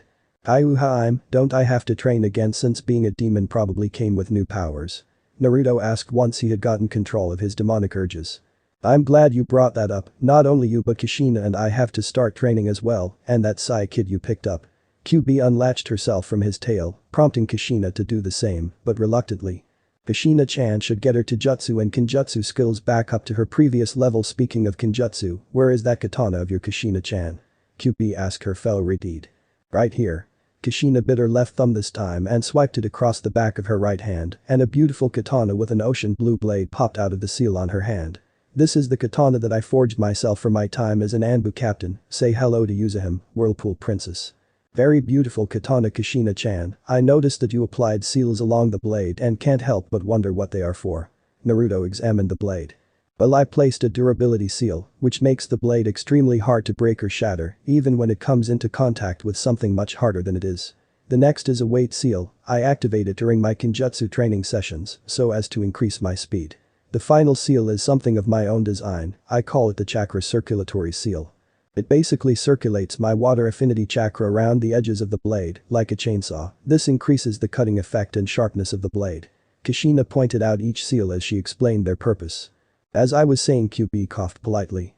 Kushina-chan has to get her Taijutsu and Kenjutsu back into shape. You have to learn how to wield your new demonic abilities, which I will be teaching you about, while I have to start regaining my Yaki reserves. We will begin later. My shadow clone just arrived back with the food and dispersed to let me know, so let's eat first. Naruto led the way out of the room before creating another shadow clone to call Sai down from the roof. Naruto then retracted his demonic features and they sat down at the table as Sai walked through the door. Who's this? Sai looked at Kyubi curiously. This is my mate Kyubi, Naruto answered simply. I thought families only had one father and one mother. Sai looked at him now in confusion. Well, I'm an exception, you will understand it when you're older. Naruto gestured for him to sit down and start eating. After they were done, Naruto created several Kage Bushins to clean up the mess while he led everyone outside into a clearing that could double as a training area. Okay, before we began, we have to tell you something, Sai. Naruto turned to the pale-skinned boy. What is it, San? Sai asked. You know Kaiwu-chan here is a demon, right? Naruto asked. Hi, we were informed of your burden, though it was never mentioned that Kyubi was female. I am curious to how she is outside the seal. Sai replied. Okay, Kaiwu-chan is obviously female as you can see, and I released her from the seal by becoming a full-fledged demon myself. I will explain the technicalities when you're older. For now I just want to know if this changes your opinion about us. Naruto observed the young boy as he slowly processed the information. I don't see why it should. Sai finally replied, causing Naruto to smile. Good, but this information stays between us, no outsiders should know about it. Naruto said seriously before handing Sai a scroll. Within that scroll is a set of weights for your arm and an ink brush and container. I want you to wear the weights on your arms to increase your drawing speed. Sai nodded in understanding as he sat down at one corner of the clearing and started his training. Naruto turned back to Kyubi and Kushina and gestured for Kyubi to begin. First, I want you to create 3 reinforced Kage Bushin's Naru-kun. They are to help Kushina-chan by engaging her in a 3-on-1 Taijutsu spar. Naruto did so and Kushina followed the clones to another corner of the clearing. As for you, demons have 3 forms they can take. Currently we are in the human form, the other 2 forms would be the beast form and the Hanyu form. You were in the Hanyu form after your transformation. Alright, demons can change their forms into 3 different states, got it? Naruto said. First, I want you to turn into your beast form, since I already know you can transform into your Hanyu form already. Remember to suppress your Yaki. Don't want to scare Konoha into thinking a uubi no Akami, 10-tailed wolf, is about to attack them. Take note the amount of Yaki you release while transforming affects your beast form size. Kyubi explained.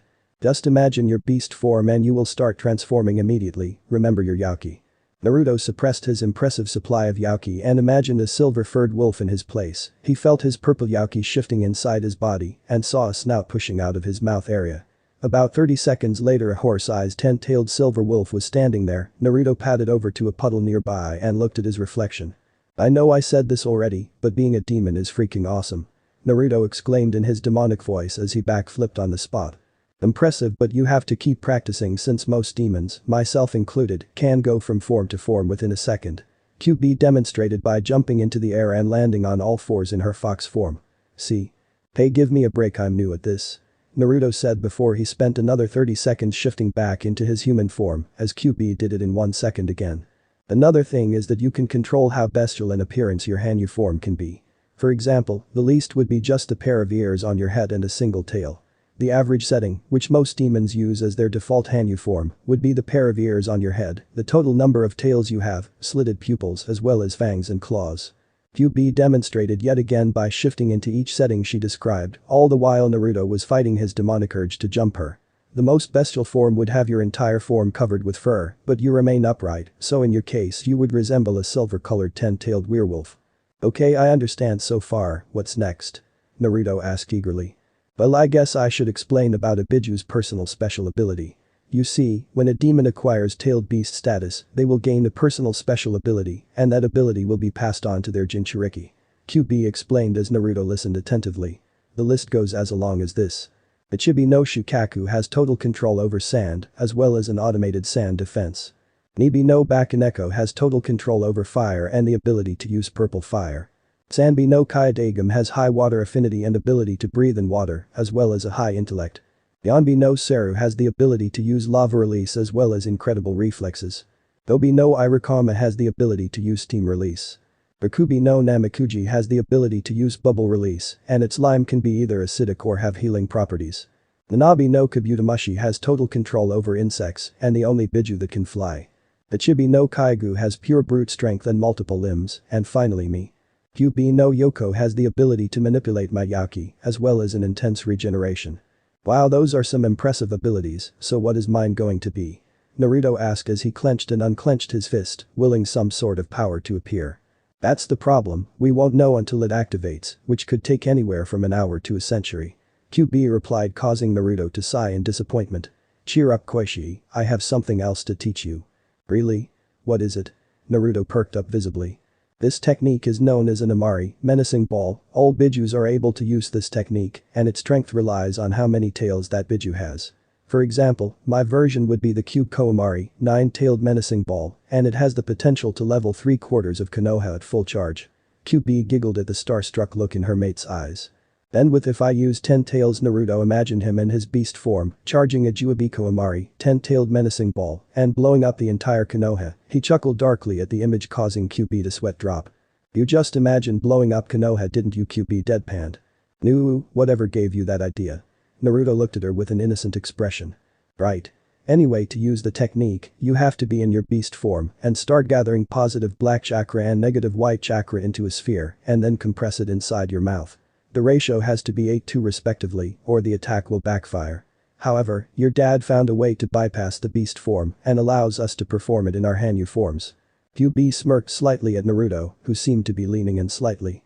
The jutsu he created, the Rasengan, spiraling sphere, was an imitation of an Amari. So all we have to do is gather the same ratio of black and white chakra into a Rasengan and we would be able to perform an Amari without going into our beast forms. And I say we because I have yet to achieve it as well. Do you still remember how to perform a Rasengan? Of course I do, just because I hardly use it doesn't mean I forgot how to. Naruto replied with a pout as he held up his palm and a condensed sphere of spiraling chakra appeared in it. Very good, now you know what to do, right? Kyubi asked to make sure. Naruto nodded as he created 500 Kage Bushins and started practicing combining the Rasengan with the correct proportion of chakra. Kyubi did the same as well. Akatsuki's secret meeting place. Now that everyone has assembled, it seems that Zetsu has something urgent to inform us of, since he had asked me to gather all of you. Pain looked around the room to see 9 other holographic figures standing on each fingertip of the statue in the room. So what does Zetsu-san want? Kuku. A snake-like man chuckled as he eyed the plant-like man hungrily. Zetsu shivered slightly under his gaze. Sorry to drag you away from your important experiments, Orochimaru-san, but we seem to have encountered someone problematic, Leader-san. Zetsu spoke in his strange dual-tone voice. So the funking plant asked us to funking get together just because he met a funking asshole. A figure with slick back hair yelled. That's enough, Haiden. Pain glared at him, effectively shutting him up. Go on and elaborate on what you mean by that, Zetsu.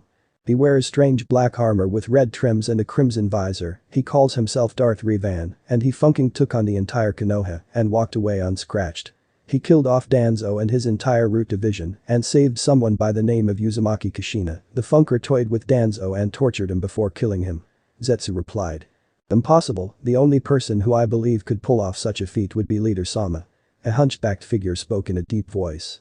While I appreciate your faith in my abilities, Sasori, please allow Zetsu to finish his report. Pain said as Sasori gave a small nod of acceptance. He used attacks that were similar to yours, Leader Sama. It would be easier if I showed you directly. Zetsu ran through a moderate amount of hand seals before announcing the technique's name. Memori Tai no Jutsu. Memory projection technique. As soon as the technique was announced, the scene of Darth Revan storming through Konohagakure started playing in the middle of the room as the members of Akatsuki watched silently. Itachi kept his look of surprise of his face at finding out what Naruto had done, while Kisame had a shark-like grin on his face upon seeing the lightsabers.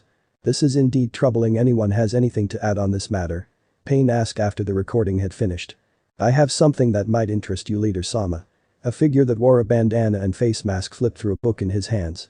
Damn it, you stupid Kakuzu, stop looking for more of your funking bounties. Haiden cursed at his partner. Shut up, Haiden. Leader Sama, this is the most recent edition of the bingo book and here it is. Kakuzu stopped at a page before reading it aloud. This is a recent edition from Kurigakure. Name? Darth Revan. Age? Unknown. Gender? Male. Rank? S rank. Peke Genkai? Unknown type that allows him to perform incredible feats. Appearance? Unknown but is usually seen wearing black armor with red trim complete with helmet and a black cloak with hood. Weapons? 2 cylindrical weapons that emit beams of light similar to the Nidaime Hokage's Raijin. Ninjutsu? Unknown. Dainjutsu? Unknown. Kijutsu? Unknown. Genjutsu? Unknown, assumed Anbu level. Reason for listing. Defeated Sanbi no Yagura, the Yondai Mei Mizukage unknown Jinchuriki, by himself and ended the bloodline purges in Mizu no Kuni. Assumed to be able to take on large armies easily. Reward? Nil. So he was the one who killed Madara's puppet, Pain thought as he observed the silent members, all of whom appeared to be waiting for some sort of order. This individual is too dangerous to be left to his own will. We have to either have him join our organization or eliminate him. Pain announced before looking over all the members. Itachi and Kisame, you two will approach him and extend an invitation to join Akatsuki. Under no circumstances are you to engage him. If he refuses, come straight back to base after that. Do you understand? Hi, Leader Sama. Itachi and Kisame replied before their holograms shimmered out of existence. The rest of you are dismissed until they return. Pain's hologram faded out as well, before the rest of the members followed suit. The Megakure no Sado, Hidden Rain Village. So apparently this Darth Revan character shows up out of nowhere and uses attacks similar to your gravity attacks. Madara asked Pain, who was sitting on the head of a stone gargoyle at the top of the tower in the rain. He is also the one who defeated your puppet and took on the entire ninja force of Konoha and walked away undamaged, Pain added in a monotone voice. I see, and what measures have you taken against him? Madara leaned against the wall facing Pain's back. I have dispatched Itachi and Kisame to offer him a spot in Akatsuki. Pain replied. Very good, and what should happen if he refused this invitation? Madara asked. Then we will hunt him down and kill him as he poses a threat to our plan for peace. Pain said simply as Madara nodded satisfied for the moment and disappeared in his usual way. Pain sensed another presence approaching from behind him and smiled slightly as he recognized it. Hello Conan. Bogado, how many times have I told you to stop sitting in the rain? Conan asked exasperated. As many times as I told you that I can't get sick anyway. Pain replied with a small chuckle. And how many times is that? Conan asked rhetorically. 176 times, Pain answered. You actually counted, Conan deadpan before sighing. You know that I don't trust him. I know, but we are working towards the same goal, eternal peace. Pain raised his head and looked at the falling rain. And when peace comes, our village can finally stop crying. But Itachi and Kisame. So Itachi, since he was spotted near your ex-village, where do we look for him? Kisame asked as he hefted his large bandaged sword onto his shoulder. We will search the forest around Konoha first. It is likely he has a base outside of the village's walls, since he took Kushina-san with him. Itachi replied in his usual emotionless manner. If that's what you think, then I'm fine with it. Kisame shrugged as he followed after Itachi, who had started walking in the direction of Hai no Kuni. And Itachi grunted in reply. You need to get laid. Kisame deadpanned, but Itachi ignored him. It seems Naruto-kun has been busy. He seemed to trust me with his identity for some reason. I could easily inform Pain or Hokage-sama about his true identity, but I'd rather see how this turns out. Itachi thought. 4 hours later with Naruto. Naruto wiped away the sweat that had formed on his brow as he tried and failed again to create an Amari by using the Rasengan. He took a breather and looked around the area. His shadow clones along with Kyubi and her shadow clones seemed to have as much luck as he did. Kushina was panting heavily and was thoroughly drenched in sweat after sparring for 4 hours straight. Sai could barely lift his arms anymore due to the fact that he had been painting continuously with weights on his wrists right from the start. Naruto frowned as he looked down at his 2 hands. He had been able to learn the Rasengan within a week without the help of shadow clones. So why was forming an Amari so hard even with the help of his clones? Naruto sighed dejectedly as he tried to gather the positive black chakra and negative white chakra in the correct ratio again. Kushina panted heavily as she dropped down onto one knee, too tired to keep on sparring, and Naruto's clones noticed this, so they backed off. I am really out of shape if I am this tired just after 4 hours of continuous sparring. I used to be able to spar for 8 hours straight, even without Kyuubi-chan's help. Kushina thought bitterly as she wiped the sweat from her brow. Kushina held up her hands and signaled that she was done for the day. The clones nodded and dispersed themselves. She saw that Naruto noticed the clones' dispersal and turned to her with a small smile and gestured for her to take a break. She gave him a grateful smile in response. Alright everyone, that should be enough for today and we will resume training tomorrow afternoon. Kyubi announced, causing everyone to sigh in relief. The clearing erupted in smoke as Kyubi and Naruto dispersed their shadow clones and absorbed their memories as Sai took off his weights. Everyone go and take a shower before meeting me in the dining room. I have something to discuss with you all. Naruto told them. Kushina grabbed an extra set of clothes and headed for the shower first. Naruto gave Sai the go-ahead to use the shower next, before turning to Kyubi. Why is forming an Amari using the Rasengan as a base so hard? Naruto asked the female fox demon. Koishi, the Amari was never meant to be used in this fashion, so it will take a lot of time and effort to be able to accomplish it. Kyubi replied. I know, but it's just so frustrating. Naruto sighed before Kyubi hugged him from behind. I know we will accomplish it eventually, Koishi, just give it some time. Now how about after Sai is done we go take a bath together so I can help you relax. Kyubi whispered the last word huskily into his ear, sending a pleasant shiver up his spine. That's a great idea, Kyuubi. I can't wait for you to help me relax. Naruto whispered back just as huskily as he twisted around in her grip and kissed her right on the lips. Kyubi wrapped her arms around his head as Naruto put his around her waist and pulled her closer as he deepened the kiss further. Naruto slipped his tongue into her mouth and dragged her tongue back into his mouth and sucked on it, causing Kyubi to let out a soft moan. Naruto fell back onto the sofa and Kyuubi landed on his chest as they continued their makeout session before a small cough interrupted them. The couple turned to find Kushina standing behind them with a blush on her face. "I just came to inform you that Sai had just finished his bath," Kushina said. "Oh, thanks Kushina-chan. Come on Naru-kun." Kyuubi dragged a half-dazed Naruto into the bathroom and locked the door behind them, leaving a wide-eyed Kushina to stare at the door. Small I'm scene. Skip to next line of bold text if you don't want to read. The couple continued from where they had left off, except this time their hands weren't idle and were running all over their lover's body as they kissed. Kyuubi tugged the hem of Naruto's shirt, signifying that she wanted it off, so they separated long enough to discard their clothing and enter the shower. Lemon scene happened. They emerged from the bathroom to see the other two people sitting at the dining room table already. Sai was reading another book, while Kushina had a huge blush on her face as she looked at the two. "Sorry, Naru-kun was really dirty down there, so I helped him clean it properly," Kyuubi purred. Sai merely nodded his head since he didn't understand any of those things yet. Kushina blushed because she had heard the moans and groans, while Naruto blushed because of the images in his head. "Okay." Naruto coughed slightly to gain everyone's attention as his blush receded. "I called everyone together because I wanted to discuss my future plans." "Plans?" Kushina asked curiously as Sai kept the book he was reading and paid attention. "Yes, as you all know I hold no love for Konoha, especially after how they treat me," Naruto reminded them, causing similar growls to emerge from both females' throats. "So what are your plans, Koichi?" Kyuubi asked since she herself didn't know. "I plan to leave this village when the opportunity arises," Naruto said simply. "Dusan, where are we going to go?" Sai asked. He had read that family is more important than everything else, so he took that to heart. "We are going to build a new village, or more like rebuilding an old one. I am going to bring Uzushiogakure back to its former glory," Naruto replied, causing Kushina to gasp. "That's going to take a lot of work, Naruto-kun, not to mention where you are going to get villagers from," Kushina reminded him. "I've got that covered, remember that I am a hero in Kiri. I will ask for volunteers to repopulate the village, and Mei-chan should be able to draft a treaty between our villages. The only thing that I have yet to figure out will be the building materials, but I am sure I will solve that problem in future," Naruto explained. "So why did you want to discuss about this if you already had thought it out?" Kushina asked in confusion.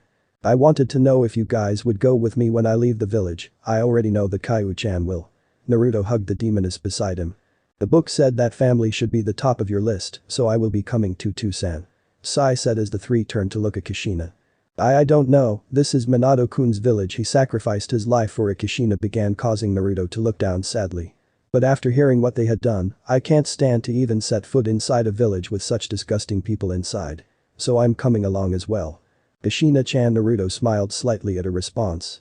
"Just make sure you inform Maiko-chan as well, alright?" Kushina told him, to which he nodded in the affirmative. "I plan on it," Naruto replied.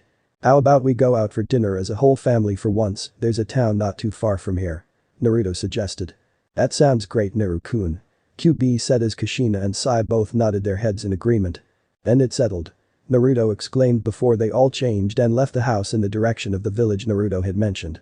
They chatted about random things as they walked through the forest until Naruto sensed a familiar presence and told them to carry on as he caught up with an old friend. Naruto unsealed his armor from its seal and donned it before leaping off in the direction of the presence. Naruto walked through another part of the forest until he reached a small clearing. He suddenly flung 3 kunai in a random direction, only to hear them impact against a tree trunk. "Come out, I can already sense you, uchiha Itachi," Naruto called out as 2 figures, one significantly larger than the other, came out from behind the tree. They both wore ankle-length black cloaks with red clouds imprinted on them. There were straw bamboo hats on their heads as well. They took off and discarded their hats, revealing the face of Uchiha Itachi and a tall blue-skinned shark-like man with shark-like teeth. "Cool teeth," Naruto commented upon seeing the taller figure. "Thanks." He flashed his teeth in a grin as he replied. "Hoshigaki Kisame, the Kurigakure no Kajin, monster of the hidden mist, at your service. One of the Kiri no Shinobigatana Shichinen Shu, 7 great ninja swordsmen of the mist. If I remember correctly, you wield Samehada, shark skin, after you killed its original owner." Naruto recalled what Mei had told him. "I am honored that you know of me and my sword." Kisame chuckled. Enough fooling around, Itachi interrupted their conversation with his usual monotone voice. "You need to get laid, man." Naruto deadpanned, causing Itachi's eyebrow to twitch slightly and Kisame to roar with laughter. "That's exactly what I told him." Kisame snickered. "Regardless of my lack of a sexual life." "Ha. So you admitted," Naruto pointed out, causing Kisame to burst into laughter again. "Our leader has offered you an invitation to join Akatsuki." Itachi continued as if he hadn't heard them. Akatsuki? Naruto lifted an eyebrow in confusion. It is an organization that aims to collect the Bijas from around the elemental nations and use them to achieve world peace. Itachi explained, causing Naruto to suppress his rage immediately upon hearing that. And why did your leader extend this gracious invite to me? Naruto kept his voice as neutral as possible. He has seen your skill and is very impressed with the abilities you possess, so he requested us to find you and extend an invitation. Itachi replied. Can I have some time to think about it? Naruto inquired. That is acceptable. We will be waiting at the border of Hai no Kuni and Aim no Kuni, Land of Rain, in a week's time. Give us your answer then. Itachi said before he and Kisame turned around and disappeared into the shadows of the forest. Naruto changed back out of his Darth Revan armor and resealed it before meeting back up with Kyubi, Kushina and Sai. The group decided to eat at a small dango shop. They sat down at a table and ordered their food. So who was it you had met up with? Kyubi asked once the waiter had left. Uchiha Itachi and Hoshigaki Kisame. Naruto replied, causing Kushina to go white in her eyes slightly. What were those two S-class missing nins doing together? Kushina hissed lowly since they didn't want the other customers to overhear their conversation. Apparently their leader caught wind of my abilities as Darth Revan and extended an invitation to me to join their organization known as Akatsuki. Naruto explained. What is the goal of this Akatsuki? Kyubi asked. They plan to capture all the Biju and use their power to create peace in the world. Naruto growled slightly. So what is your plan concerning this Akatsuki? Kushina inquired. They gave me a week to decide whether I would join or not. I get the feeling that no is not an option. Naruto sighed as he rubbed his temples. Why don't you milk them for more information when you meet them next and make your decision then? Kyubi suggested. Agreed, but you guys won't be coming with me. I can't risk having them take one of you as a hostage. Naruto said. Sai accepted willingly, but Kushina and Kyubi glared holes into his head. Kushina-chan, you still aren't back up to your previous standard in Kyuubi, you still aren't back to full strength yet. Naruto told the two redeeds, who sighed unhappily in unison but accepted his reasoning nonetheless. Good, now that the food is here, let's eat. A week later. Naruto stood at the edge of the border between Hai no Kuni and Aim no Kuni in his Darth Revan armor. Eventually the two Akatsuki members emerged from the forest. So Revan-san, have you reached a decision regarding our invitation yet? Itachi asked. Have you gotten laid yet? Naruto replied, causing Kisame to snicker yet again and Itachi to sigh. I want to know more about this Akatsuki before I sign up. What questions do you have? Itachi's gaze never left the armored figure. How many people are in this organization of yours? Naruto asked his first question. 10. Are all of them S-class ninjas? Yes. Do all of them have some form of special ability? Yes. Can you answer with anything longer than a single syllable? Maybe. Okay, final question, how are you going to acquire all the Biju and seal them? Naruto asked seriously. Leader Sama told us that our job is to capture the Jinchuricus of the Biju and bring them back to base where we will begin transferring the Biju into a gigantic sealing statue there. Unfortunately the Jinchuriki will not survive the breaking of the seal, so they will die once the extraction is done, but Leader Sama says that sacrifices are necessary for peace to occur. Itachi explained. That's bullshit. Naruto spat, causing Itachi and Kisame to raise their eyebrows in surprise. How is peace going to be obtained in such a manner? Your leader is a wacko, and I personally won't follow a madman's orders. Is that your final decision? Itachi asked. Damn right it is. Naruto crossed his arms and glared at them defiantly through his visor. Then we will be leaving now. Itachi turned around and crossed the border. Too bad, I would have preferred you as my partner compared to Mr. Personality over there. Kisame sighed as he too crossed the border and walked after Itachi. Naruto waited until they were a bit away before smirking under his helmet and shouting after them. Helmadara team, that Darth Revan said hi. The end. So how was this movie? I hope you like it. And if you like it, share this movie with your friends and like the video too. And don't forget to subscribe our channel for daily awesome fanfiction. Okay, it's time for me to go. Bye bye.